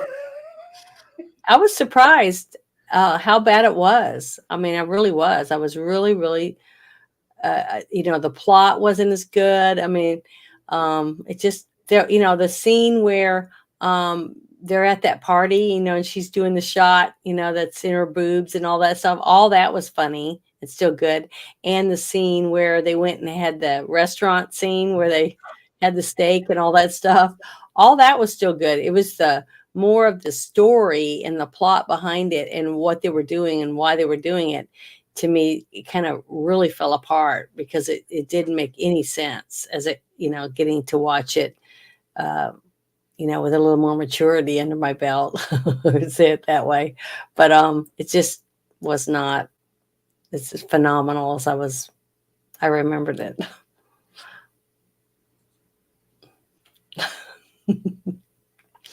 But I have had a few people mention the whole thing about the torture with baby calf and how that would work today to get people to spill the guts. So I'm sure that hopefully people won't really try that on anyone. I don't know. Steal from my bank account. See what happens. Oh, not anybody in this chat here. You guys are friends. But yeah, we had that happen on Saturday. That was funny. I got all that cleared up today. Yay. Yay. Yeah, I'm glad that you got that fixed. Me too. God, that was irritating. Why is my phone ringing again? Although if you weren't me, it was funny because Bruce is like losing his shit because his phone keeps ringing off the hook. Hey, I didn't call your phone or anything because I thought that was kind of a little bit over the top for people to be doing that to you, but it was a little bit funny. I'll have to say I did giggle a little. Then we watched Real Men. That was a reader submission from. And I had never seen that before. John Ritter, and that was like it could have been a really funny movie. They had there was some like greatness there.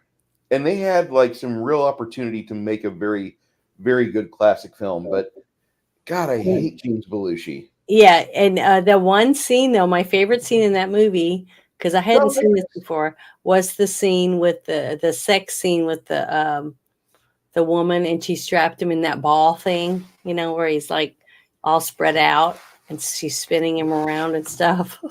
That was a great great scene for that movie. That to me was my favorite scene in the whole thing in that movie. And It after we looked like a watched, lot of fun. that's not a bad movie. It needs a little bit of love, but it's not a bad film. Mhm.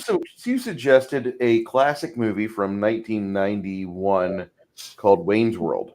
Mhm. I still love Wayne's World.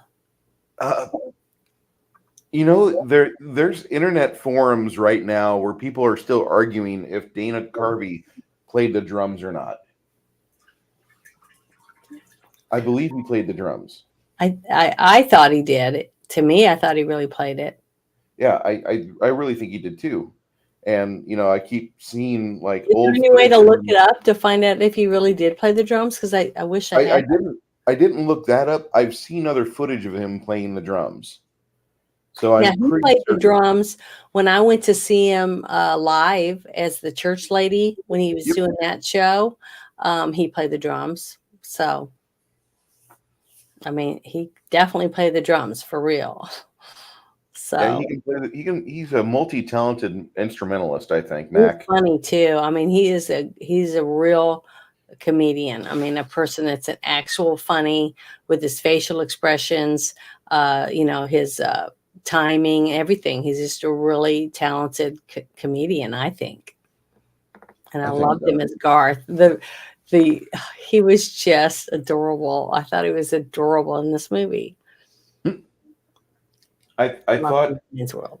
I thought this Garth character he did, like when I watched it the first time, I was kind of irritated because I like Dana Carvey a lot. I'm not a big fan of the guy that plays Wayne. I'm sorry. There's just something there. He's played characters in the past that I just didn't appreciate.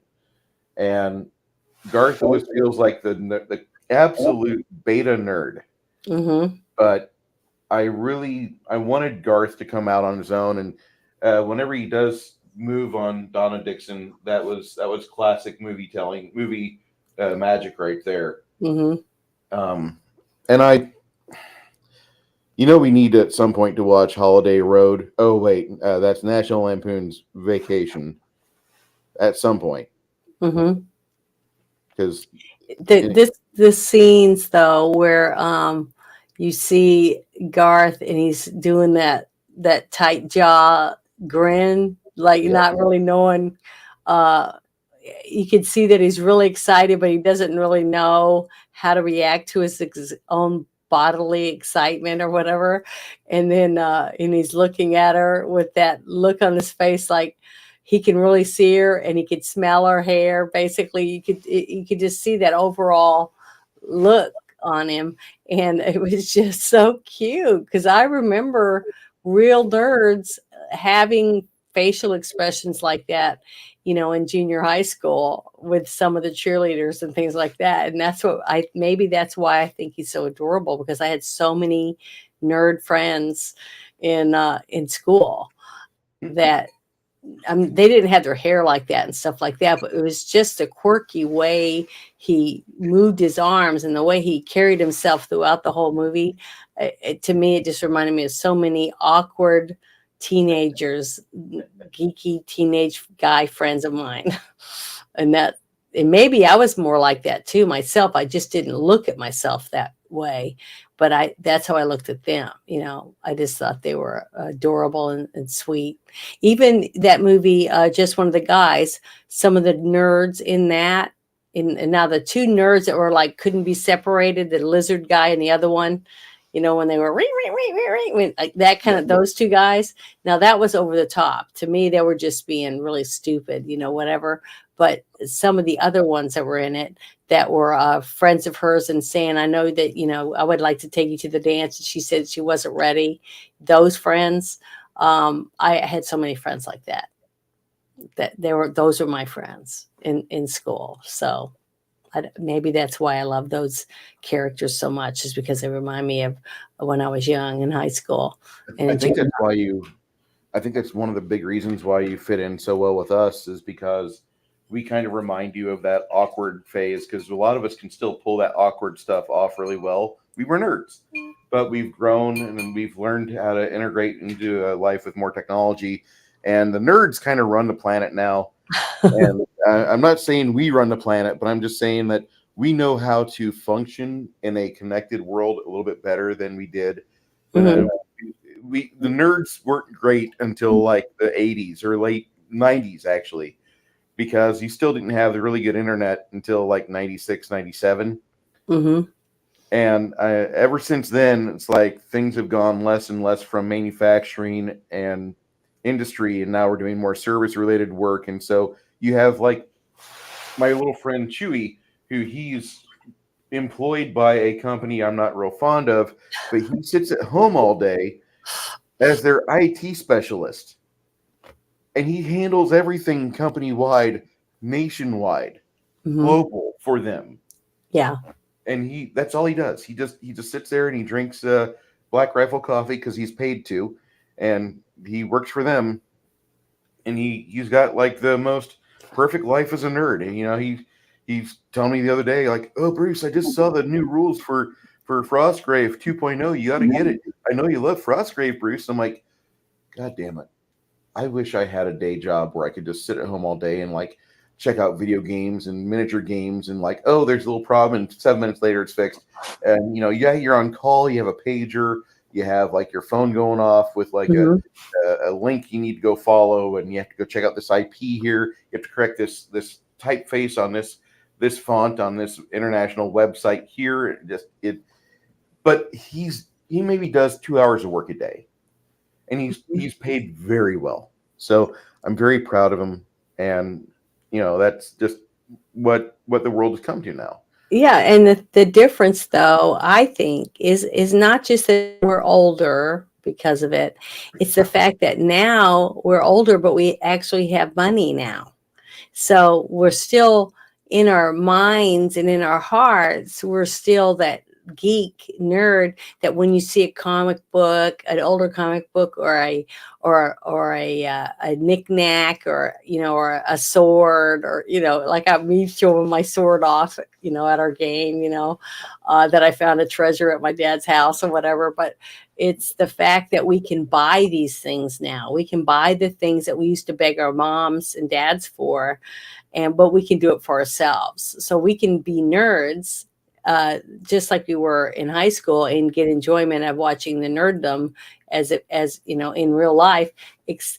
But we also get to buy stuff because we have our own money and we can buy it for ourselves. So I think that's a little bit of why the nerds are taking over, is because now we actually have money and can buy our own stuff, and nobody can tell us no. If that makes any sense. Whalecock. What is this? It's a dork. That's what a dork is. It's whalecock. When I say I want to be a dork, there we go. I've never seen that before. A dork is an actual penis of a whale. Is that what that said? That's exactly what that means. Oh, wow. That's weird. I didn't know that.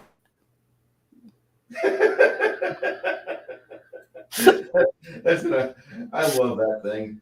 Now you need that on a button on a pair of jeans for a guy. And Oh man, he's got some moose knuckles. His poor button is almost ready to fly off. moose knuckle. That's right. That's exactly what it's called. It's not camel toe. It's moose knuckle on a man. Mhm. Oh God. So after we watched that film, we watched the movie that I love, and I kind of fell in love with 1994 at this moment, and we started Mhm. watching The Crow, Oh which you've yeah. never seen before, and I was happy to show you this. It's one of my favorite films. It was probably my favorite movie till like 1998. Mm-hmm. I could never get enough of it. That's a sad movie for the fact that Brandon Lee died during the filming of it in '92.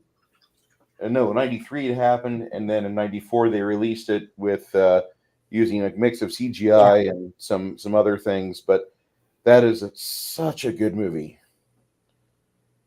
It was. It was really good. It's very dark. It reminded me, the sets on it, I remember saying that the sets on it reminded me a lot of a Batman film, Yeah, with the backdrop of being the dark and the edgy colors and things that they use in some of the scenes, and like the scene where he fights with three guys in the alley. To hmm me, that was a classic looks like Frank Miller scene. did it. Yeah, it did look like a classic comic book scene, but it is from a book, right? Comic book, The Crow. Yep, James Jabbar But did it it. had that look to it to me the whole time I was watching it, especially certain angles and different scenes, like when he fell out the window, that scene, and the scene from the downstairs scene about them about to, going before looking up at the apartment, things like that, the alley scenes and things like that. Definitely Yeah, the hold comic. on just a moment. I've got a phone call. I'm gonna excuse myself. I'll be right back. I'm sorry. That's okay. Well, let's see. I'm going to read some of the chat now. Um, yeah, the Crow really was a good movie. I mean, I was really surprised that I hadn't watched it before, because I remember when he brought it up. I remember two of my sisters talking about how much they loved the movie and thought it was so good, and how what a tragedy it was that he had been killed while he was trying to make this movie, and died young like his dad. And I remember all that. I just don't remember at the time why I didn't see it. I don't know what was going on with me at the time, but for some reason, it was just not a movie that I chose to go see. It might have been because I'm so emotional about, when people die or whatever, whether making a movie or a song, or a record or whatever, that I just, maybe I don't like the fear of bad luck or whatever, for um, that it might rub off on me or whatever. So that might be one of the reasons. But I just remember a lot of people talking about it when it came out because of his death, and that was sad.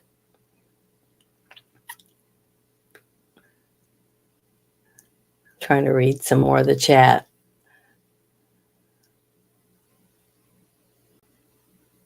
Yeah. Oh, well, I don't know. Bruce might have got a phone call. He was thinking he might got a phone call earlier from a police officer, because some, he had gotten some money taken out of his account, because somebody had been able to use Bluetooth or something to get the numbers off of his card when he went to the gas station outside of one of the pumps. And so he was trying to get his money back they had taken out of his account. And he was worried he was going to have to go to New York City and beat somebody up, is what he said. This was on Saturday while we were all playing Dungeons and Dragons. Well, it's called, I'm supposed to call it, what was it? Oh, Pathfinder, not Dungeons and Dragons.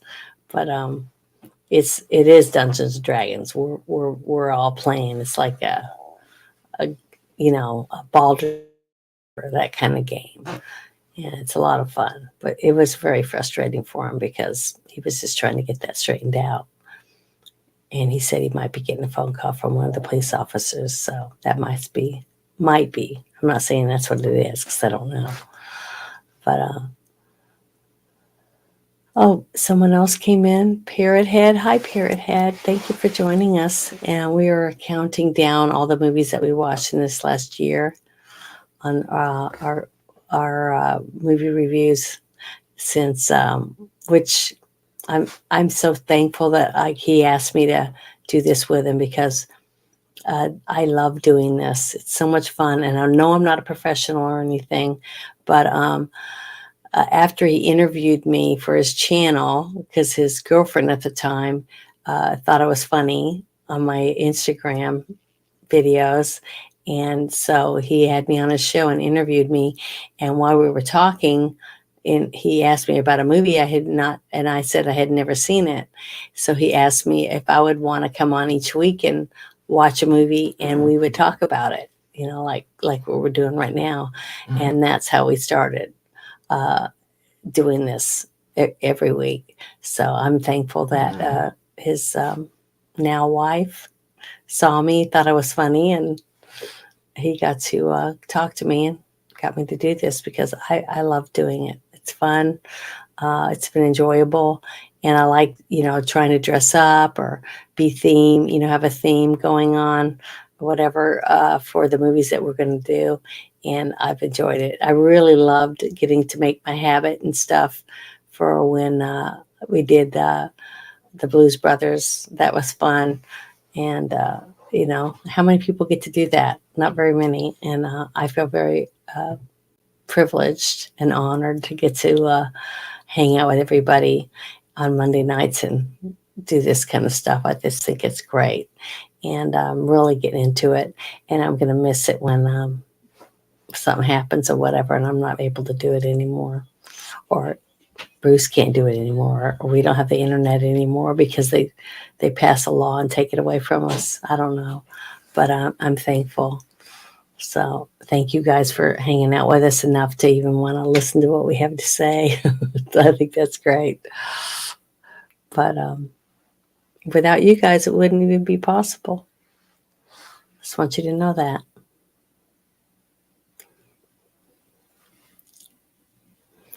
Trying to read the chat again. Sorry, I can't read and talk at the same time. It says that something about, did you know that Brandon and Bruce Lee would be doing, if they were alive, scratching at the top of their graves? Oh, that's terrible. That is not very funny. I'm trying to get back up there. Don't stroke the parrot, Janet. Okay, I won't. Yeah, Max said that wasn't right. And I don't have the ability to click on things, I guess, like Bruce does and make it like highlighted. I don't have that. I can't do it. Do and do and do in well. Yes, this is Monday. Now paging Mr. Clean. Parrot said. This is my internet pub. Yeah, I know. It's great. I mean, this is Bruce has really taught me so many things about being able to do stuff on my own channel. Now I just got to find out what I want to do. I don't know now because I had so many grandiose ideas, but it's really hard to come up with stuff to talk about when you don't really know, what you want to talk about. And that's why it's important that you get to watch a movie and get to talk about it then, because I do love to talk, and I could talk until everybody's sleeping because I put people to sleep. So, because I can be pretty boring because I never shut up, even when I don't have anything to talk about.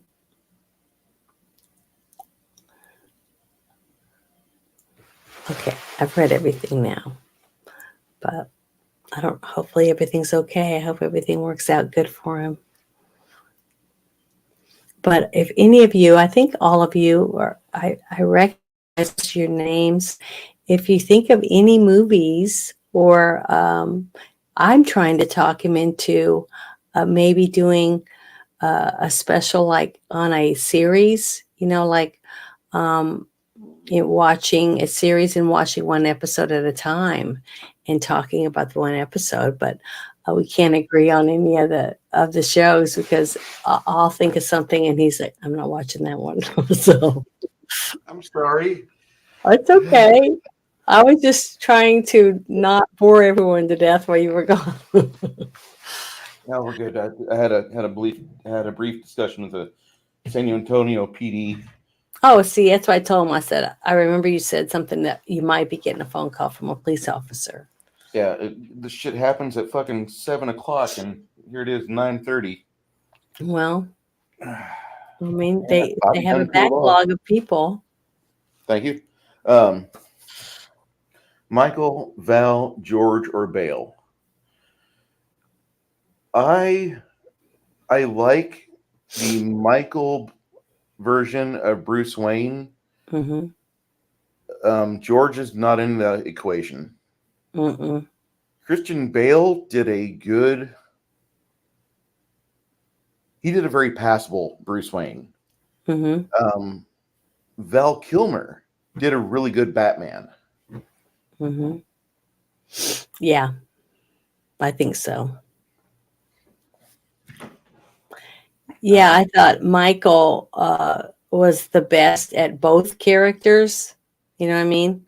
yeah, And then I thought Val Kilmer was really good at Batman, just like you said, but I didn't think he was very good at Bruce Wayne, if that makes sense.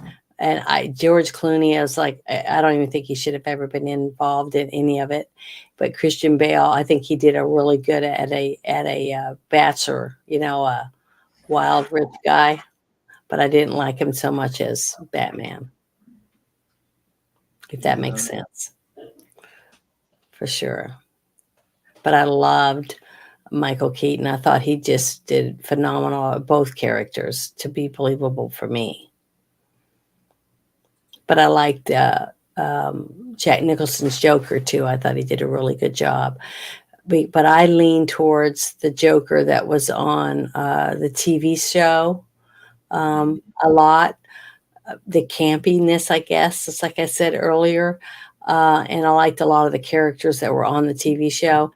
And I hate to say this again, but I absolutely love Lego Batman. The playing the game is just so much fun, and it reminds me of the actual, comic books. Some of the comic books that I read, and the game reminds me a lot of the actual campy original TV series. Watching the reruns and stuff of that, and I just really like it a lot. The game is fun. I wish I was good enough to where I could play with someone else on my channel and actually play Lego Batman with me and us go through the whole thing. That would be so much fun, I think.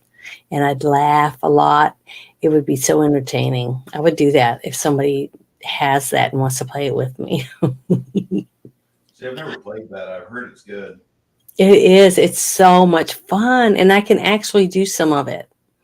I'm not really good at a lot of the stuff because you got to have grappling hooks and you got to do a bunch of different things as different characters, depending on whether you're Robin or you're Batman.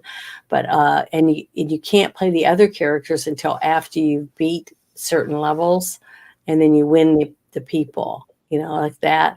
But it's so frustrating, but it's fun. I just loved it. I thought it was a really fun game. I think we had somebody in the chat that said R.I.P. Skank. Chrono Hmm. said that, and Angel David, the actor that played Skank, he's still alive. You might be thinking of Fun Boy, the guy that's banging on Darla. Michael Massey was the guy you're thinking of. He died in 2016. Uh, the one that was Porkin, the mother of the young girl that loved the crow. I wouldn't mind watching Cheech and Chong's Up in Smoke.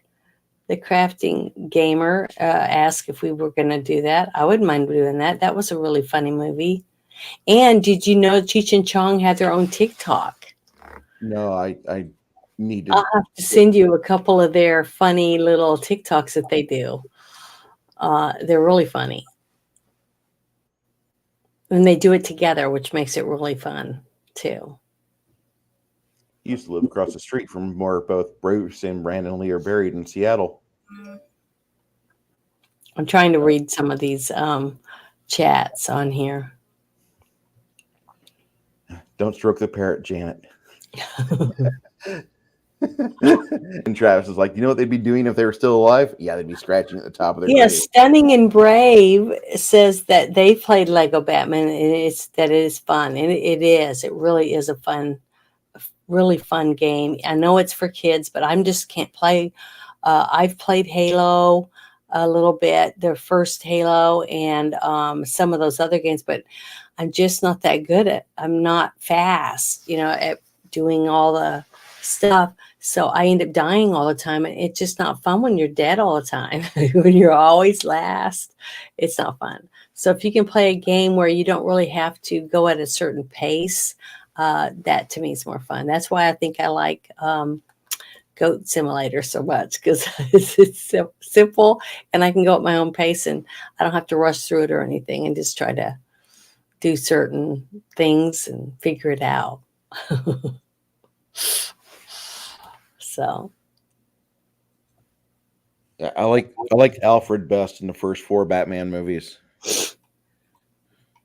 and who played Alfred in those? Boy, hold on.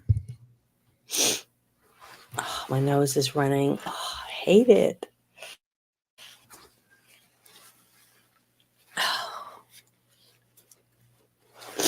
Alfred was played by Michael Gough.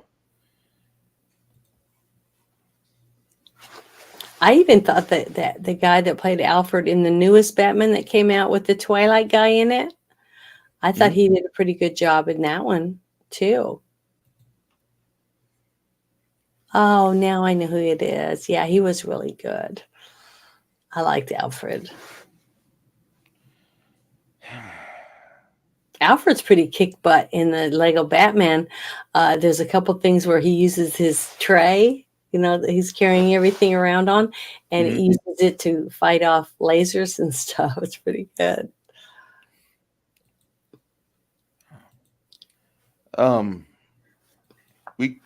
We covered a lot of movies from the start of our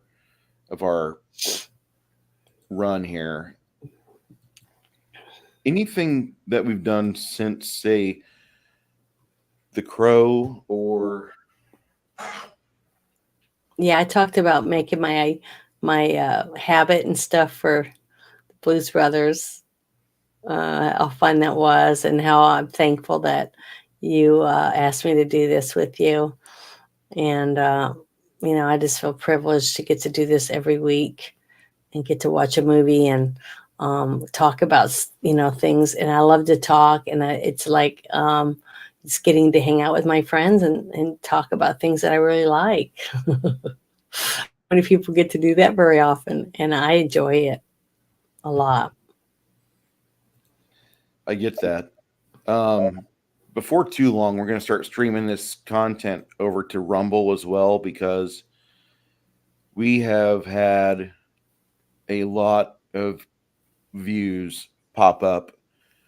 And one day we did a political grab bag discussion, and we talked about a lot. Some of you guys were here with us last night, so appreciate you being here for that. There's a link in the chat for us to, if you want to see me and Janet more relaxed, not being constrained by YouTube.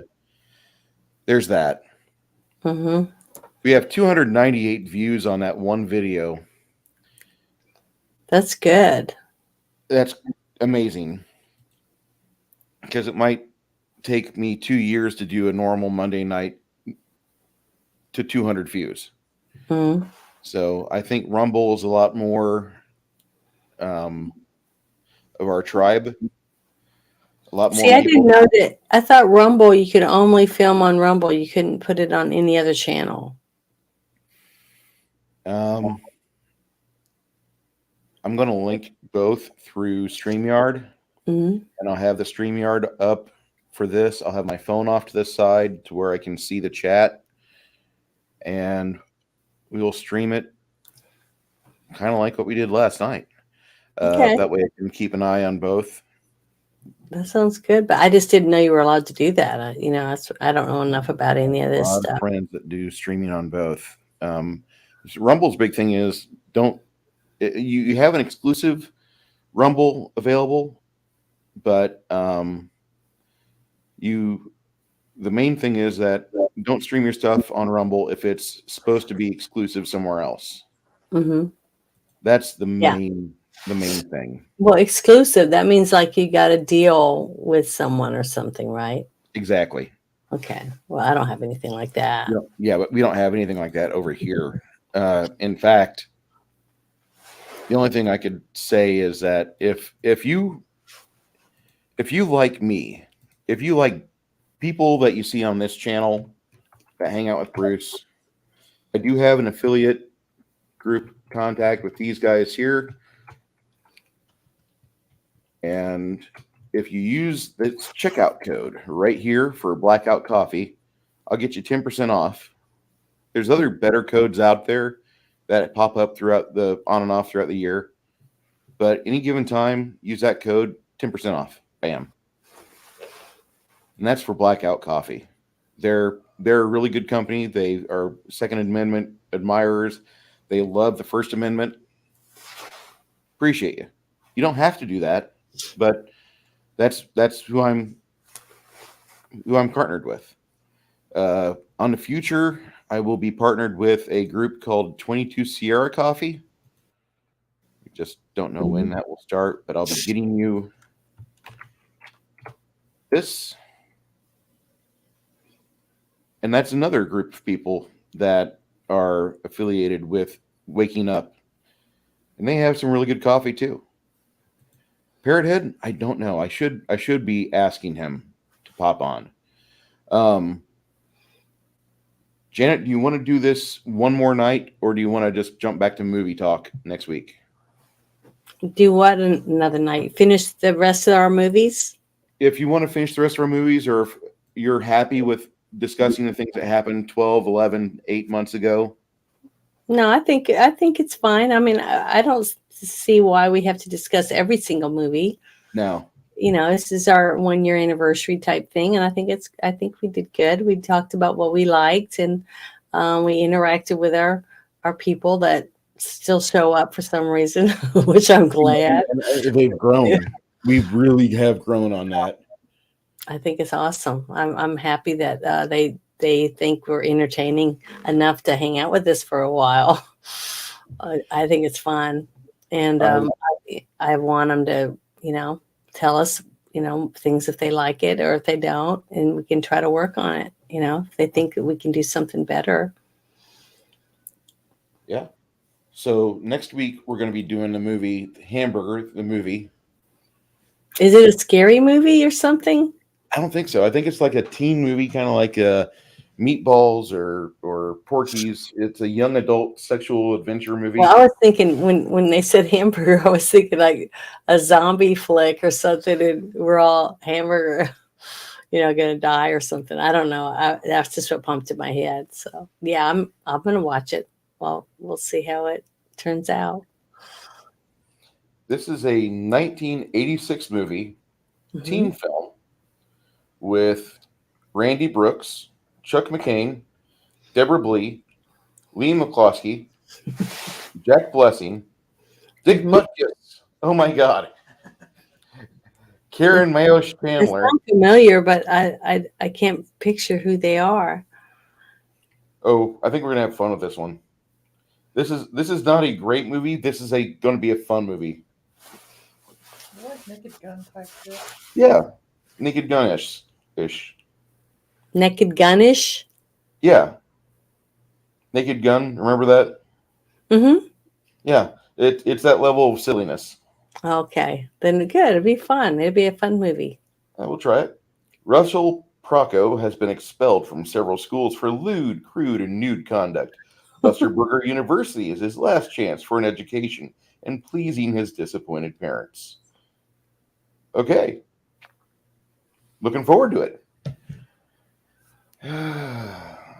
Need cheese. Flady asks, question to the chat. If you had to choose one, which would it be? Would you get the M14 clone or the M16 clone? Which would you rather have? I don't know. What are the clones from? Are those? Are they like who's making the clones, Flady? Are they like the fembots or something? I don't know. I'm trying to remember. I'll take the M14 clone every day. I skip M16s because there's too much plastic. I mean, it will put holes in things, but oh, so they're weapons? Yeah, they're guns. Okay. The M14s are a solid weapon. They typically are just a rifle. They're single shot, semi-automatic. They're good. M16, the American Army version was full auto potential, but they also had a 3-round burst available, if I remember right. And we always kept our single shot because we were Navy. Mm-hmm. And I would not say it was great, but I would say it worked. It jammed a lot. The one we had on ship jammed like shit. That's why the M14 was better. Yeah, the M14 was just solid. It was reliable. Bone says Cheeseburgers a sequel. Kronos says I faked every orgasm. Blood of Dracula is another classic. In England, I would skip the M16 probably for the same reasons I said. Been shopping.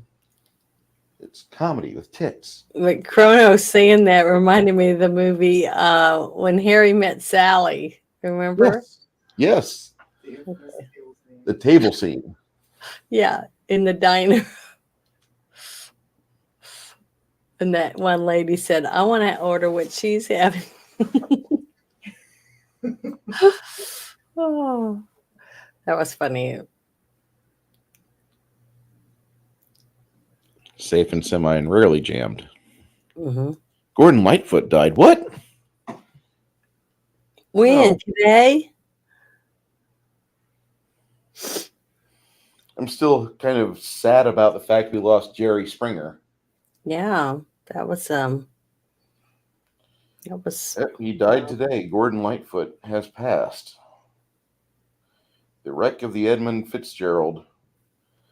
There's a song that everybody sings, and boy, they get they get completely depressed. Burger King used to have a university program. I get that reference. But it is nice to see some of these people dying, in their 80s instead of dying, in their 50s, like a few people we've heard. And that one gentleman that died, what was it, last week from John Wick? Or was it 2 weeks ago? I mean, Lance Hendrickson? He was like 60. He wasn't very old, I don't He was think. 60 years old, but he died suddenly. Mm-hmm. I'd rather see them die when they're in their 80s and 90s, of old age. Damn it, Travis. You know what Gordon Lightfoot would be doing if he was alive? You already said that earlier about the Crow people. Yeah, Brandon and Bruce Lee. That's not a nice thing to say about someone.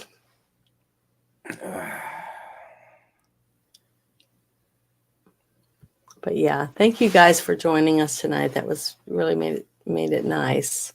Appreciate everybody being here, being part of this for the past year. Still hard to believe. It just doesn't seem like it's been a whole year. It just doesn't seem possible. No.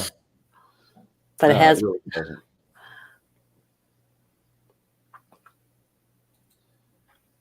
Can I interrupt for a moment? Yes, dear. Hey, Janet, earlier I was going to walk in here and tell you, don't listen to what they tell you. You're gorgeous, okay? Oh, thank you. Bruce was saying something about something. My wife would have a lady boner for you. I was in the other room and I screamed, hurry down. Oh, because we were talking about the transgenders and how I was really sad and worried, about how hard it is today to be able to tell without DNA tests, because people spend so much money and they have like ribs removed, and they have their thing off their throat. And, after they have the bottom part done, I mean, I've seen some of them are like drop dead gorgeous women. And I said, God, if all of us women had, just imagine how good we'd all be tens running around, with big lips and, everything in the right place where it belongs.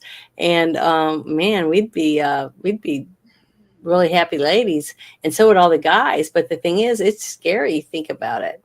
I Yeah, mean, I think guys would be happier just having all the eye candy to look at because I personally don't enjoy being looked at or ogled or hit on or flirted with at all.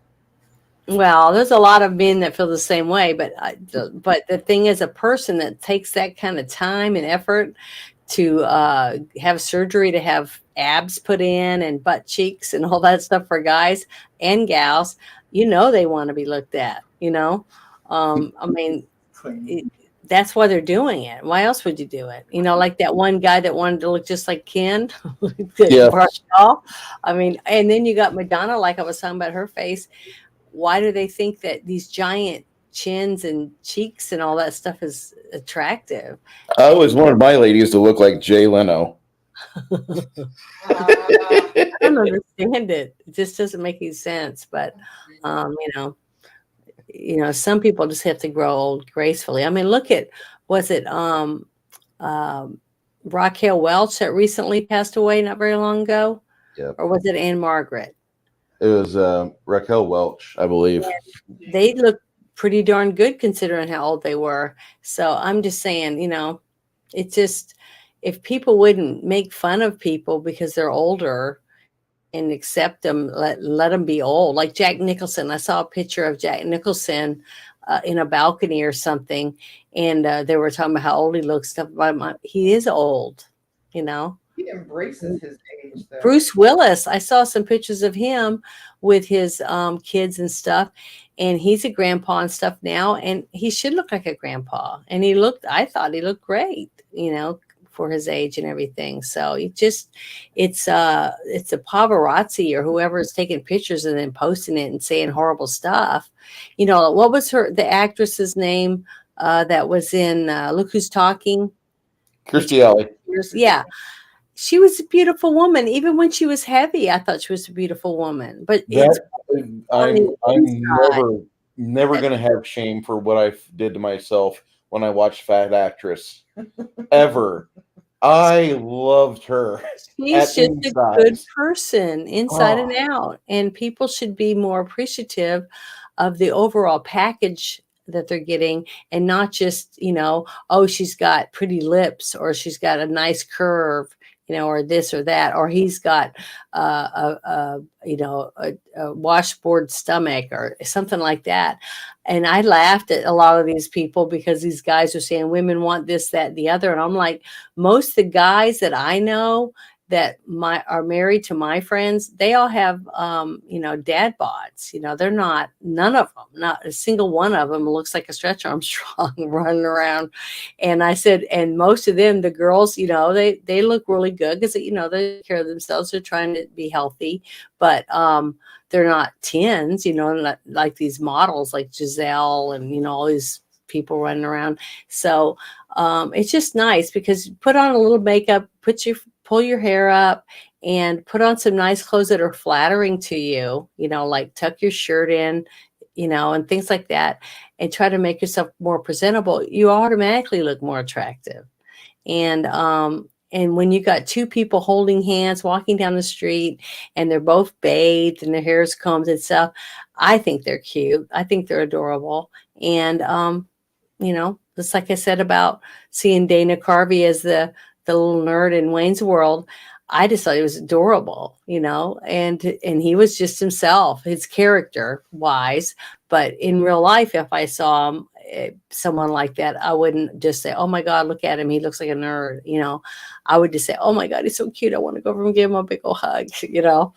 But that's just me. But I think most people are like that. I don't think most people are judgmental and constantly look at people and looking down their nose at people. I just don't think most people are that way. I think most people just accept people the way they are. And I'm glad to be one of those people. I found the many faces of Daryl Hannah, Hmm. and I really want to reject this reality. Just give me the 1986 one and wrinkle it up. Don't give me the one with all the scar tissue and surgical bullshit. Yeah, 'Cause, see, but do ugh, you see how her cheeks get bigger and her chin gets bigger or something instead of she's going just, for that Jay Leno shit. hmm? She's going for that Jane Leno look.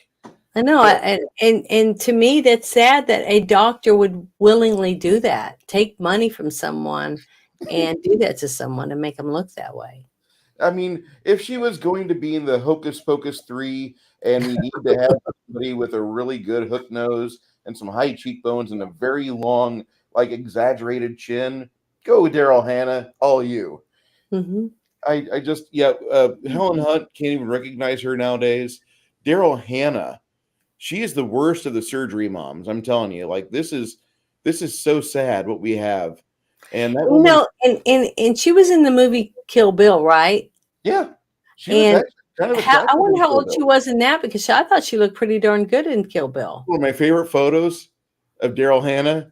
You see lecherous foot fetish guy that directs good movies hugging on to Daryl Hannah, and she just looks so thoroughly disgusted, like, fine, I'll never have to show my bare feet again. Yeah, but she looked really good in that movie, and a couple of those scenes were really kick butt. Man, that's another set of movies we're gonna have to do because I really think they're worth.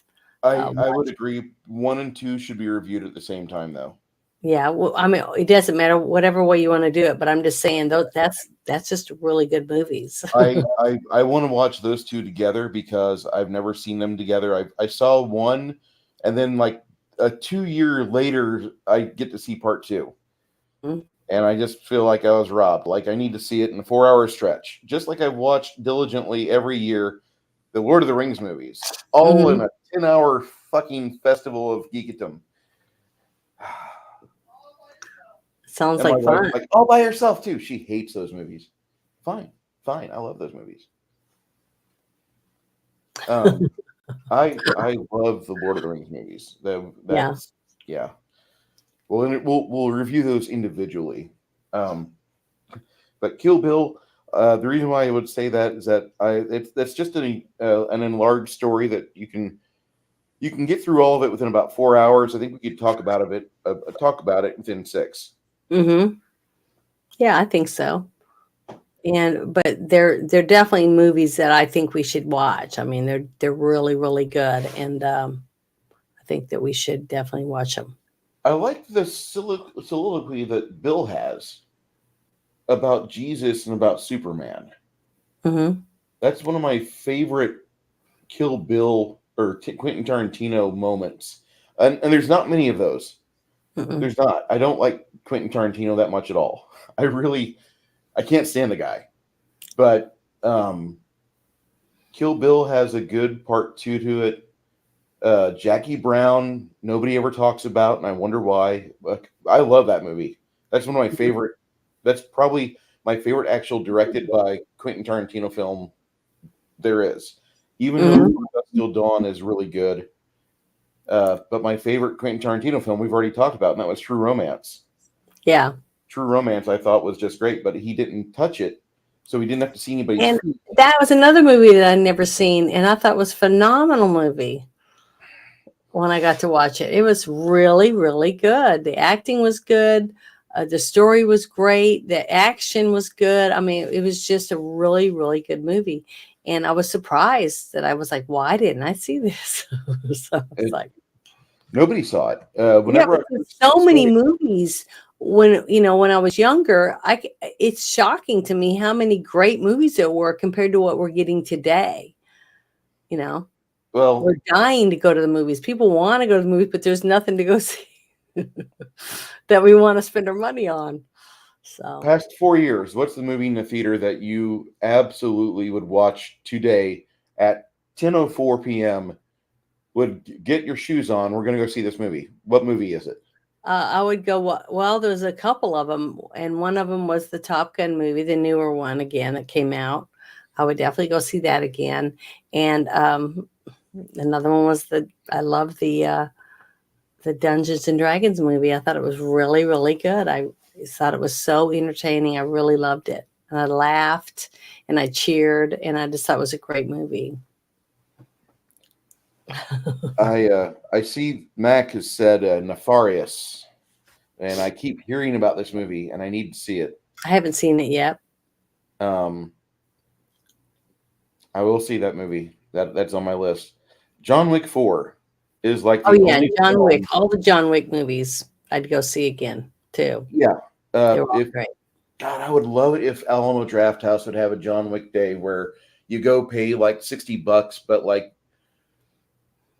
for the Lord of the Rings movies, when they had the 10-year anniversary, they had a 9-hour Lord of the Rings extravaganza where you went in and that day you had a 7-course meal over the course of like 9 hours. Hmm. And they would serve you the appetizers first, and then they would go with the first breakfast, the second breakfast, the lunchies, the seconds, and then they go into a midday snack, and then you have like your supper. Hmm. And you had an amazing meal throughout the whole day. Travis, take care of the chickens, my friend. Thank you, sir, for being here with us. Yeah, Don't I put mine. I was able to chase all mine in my coop and shut the door. After I chased them in there with a stick, I always just running through the woods to get mine put up so I could come in here and do this because the days are getting longer. They don't want to go in, well, so I was able to do that. Put my chickens up. we don't have chickens yet. That's when we move out into the suburbs. They have rules where they don't want you to have roosters in certain areas, but I'm looking forward to that lifestyle because I love fresh eggs. And for another $5 super chat from the crafting gamer, hey Hmm. Bruce, would you and Janet be willing to review the Family Guy Star Wars trilogy? Janet says she's never seen them I and haven't. never understood. Thank you, Harvey. Yeah, would you set that up after Yeah. we do some of these other ones that you've already said we do, and Yeah. make sure we do this one too? Yeah. Because I loved, I would love it. I think that the Family Guy was a hoot, and I didn't see every episode of the Family Guy, but I thought they were funny people, and I would be like to see it especially if I know it's going to make me laugh and stuff. I would definitely watch it. It is I, the future ruler of Earth. It looks like somebody's going to be enjoying themselves watching classic Star Wars trilogy. Yes, we're going to be watching the Star Wars trilogy, Family Guy style. And Baron G Rock's like, still Oh, waiting for the he's original still drawing. waiting for it. You're gonna have to sit down and write all these down so we can take them off this list and make sure we get some of these people's stuff done. Since they have been watching us for a while, we need to try to push some of these. You know what I mean? I'd feel better if we were to make sure we push some of the stuff that they've been talking about. Because I think I did see Gone in 60 Seconds. Was it a With Nick Cage and Angelina Jolie. I think I've seen it, but I maybe I didn't. Maybe I just saw the trailer. See, that's another thing is I'll start thinking it and I start watching. I'm like, I haven't seen this before. So, yeah, I really don't think I've seen the whole thing. I think I saw the trailer and I'm trying to hear it, but I don't think I've seen it. I've watched a couple episodes of Rick and Morty. Yes. But I never did get to watch the series like I did, like Futurama and South Park and some other the other things. No, I haven't been able to. Alamo Draft House lets you rent out a whole theater for like $150. You can take in a specified number of people. I think it's like 20 people. That would be fun. Wouldn't that be so cool to do a meet and greet and we all get together and we rent like this theater for the day and have pizza and other food delivered and we just watch movies, like 3 movies. They have their own kitchen.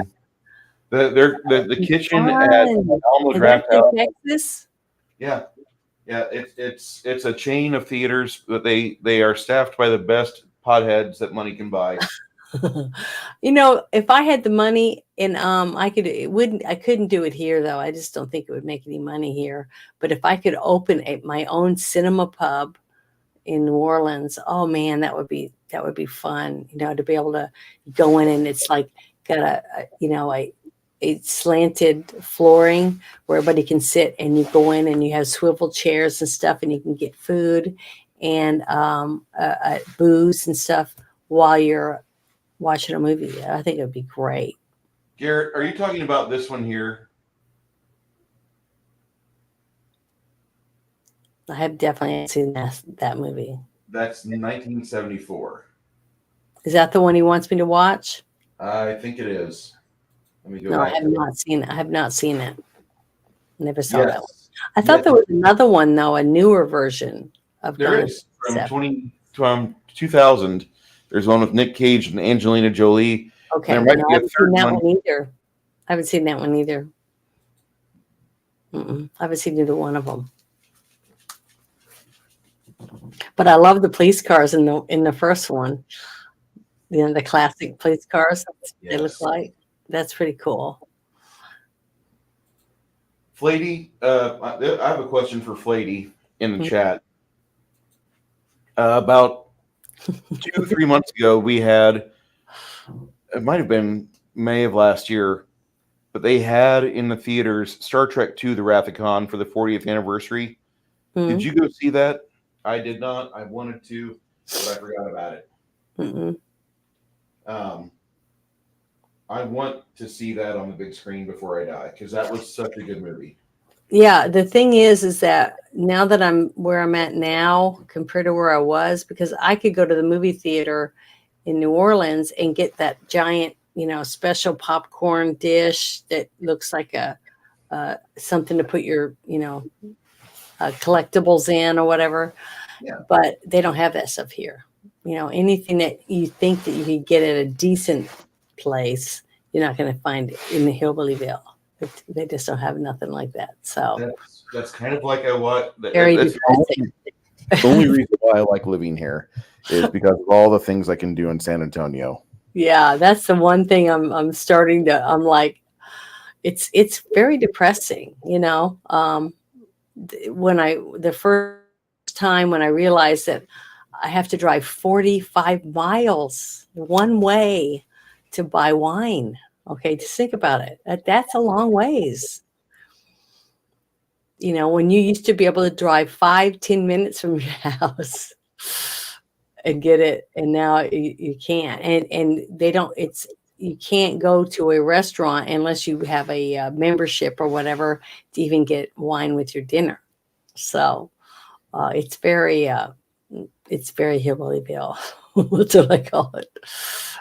I don't even know what to say to that. That's terrible. It is terrible. But the state voted to get 4 resorts in the state. And the one place in the quarter, okay, it's cut into 4 sections of the whole state. And then you got one casino resort here, one here, one here. And you're supposed to have one in the upper part of the state.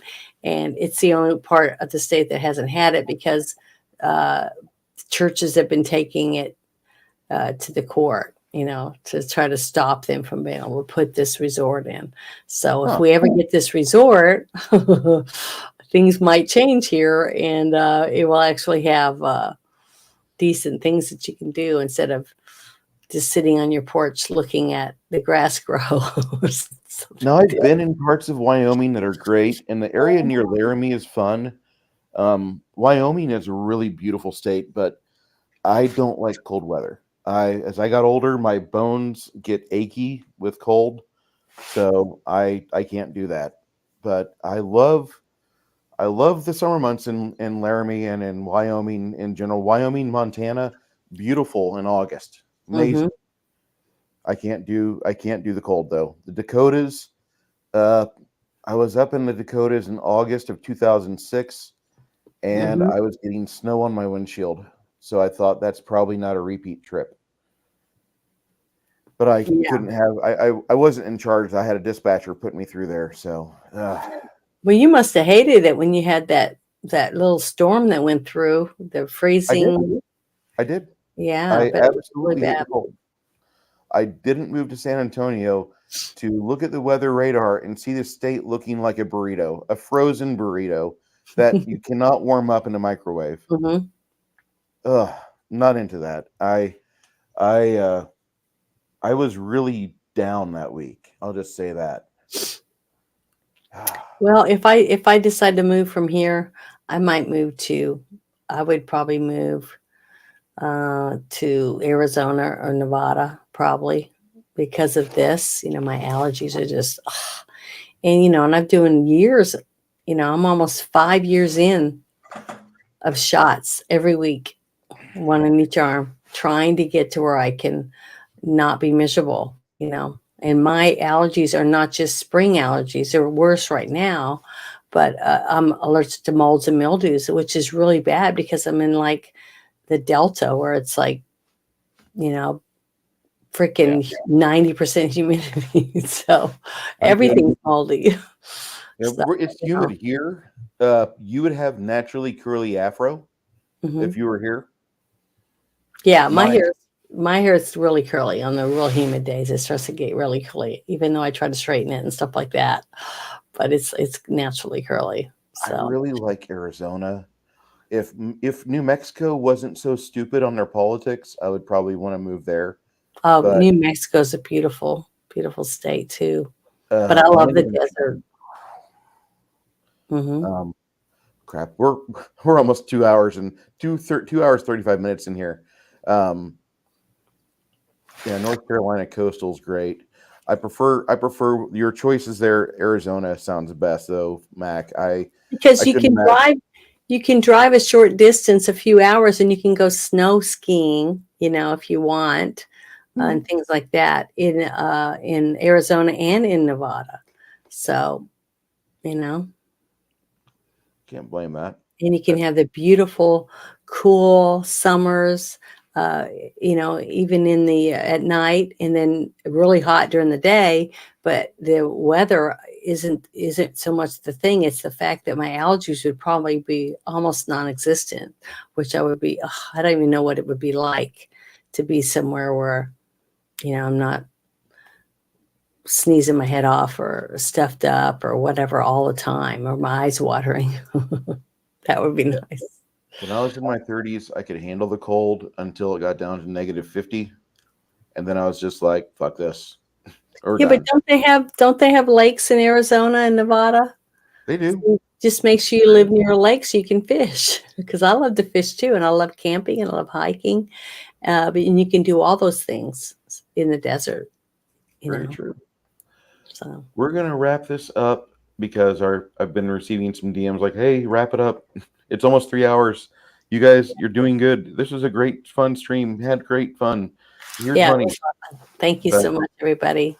yeah, seriously, Hungar and Flady and Hungar, you four gents, actually you two gents, you guys appreciate you. You didn't have to do that. Didn't have to give but appreciate you for doing that because you didn't have to, and you still did. We'll get that to the Wounded Warrior guys. Um, Me Hmm. and Janet going to adjourn this. Next week, we will be talking about the movie The Hamburger, the movie from 1986, as we discussed tonight. And then after that, we will go from there. But I wanted to say thank you very much. I'm not going to go on Rumble tonight. Next week, we will be dual streaming here and Rumble. Hmm. And I don't know. I keep getting messages, Janet, that like they don't mind our movie talk, Hmm. but we got a lot of good messages for the stream we did on Rumble. So they And did like so us talking about politics. yeah, that's kind of crazy. Yeah, but well, the thing is it's just things that we're not really that welcome to talk about here. Even Yeah, though a few times we've kind of leaned towards, how we hate the politics part ruining our entertainment value of things, but we don't know where our boundaries are really here. So we have to be a little careful about what we talk about, even though that we were both passionate about it. very much So, so. hmm which is great. I love politics. I love talking about. I'm not really smart when it comes to a lot of that stuff, but I do try to research it and read about things. And I'm very passionate about them taking our rights away from us, which I'm gonna die on my front porch holding my weapon. That's probably how I'm gonna die, but that's okay. I'm ready. Um, we had a really good stream tonight. Appreciate everybody being here. Yes, thank I you very much. wasn't expecting the turnout we had. This has been fantastic, and we will see you next week on Monday night for the discussion of Hamburger the movie. Hmm. For those of you that want to watch on Rumble, because I think that channel will actually have a longevity to it as we get further and further into stupid things, go ahead and subscribe to the Rumble channel there. Also, if you've watched this long, you're probably subscribed here, but make sure YouTube did not disconnect you. Hmm. And for those of you that are into the D&D gaming and the fantasy tabletop stuff, our friends Biggest Geek is streamed tomorrow night at 6:30 Central Standard Time, and then Rolling Bones goes on there. For those of you that subscribe to our Rumble channel, thank you so much. Janet, would you like to lead us out of here? Thank you, guys. I really, really appreciate it. This has been really fun. I never thought in my life that I would ever get to be able to sit and talk about things that I really like, movies, comic books, any of that stuff, things that I enjoy doing, and have actual people want to sit and listen to what I have to say and ask me questions and stuff, and treat me just like I'm there, sitting in their living room or whatever. And I love doing this. This is fun. And I just want to say thank you to everybody for hanging out with us and making me feel welcome. So, but that's it. Mac, we will be streaming, and we'll get you a saved copy of the show somewhere, and I'll message you on Rumble or on Discord. Somewhere on Discord, I'll message you either as a DM or on either Legion of Myth or on my place, and we'll discuss things there. Everyone, have a great night. Please be well, and please keep your head on a swivel. Good night.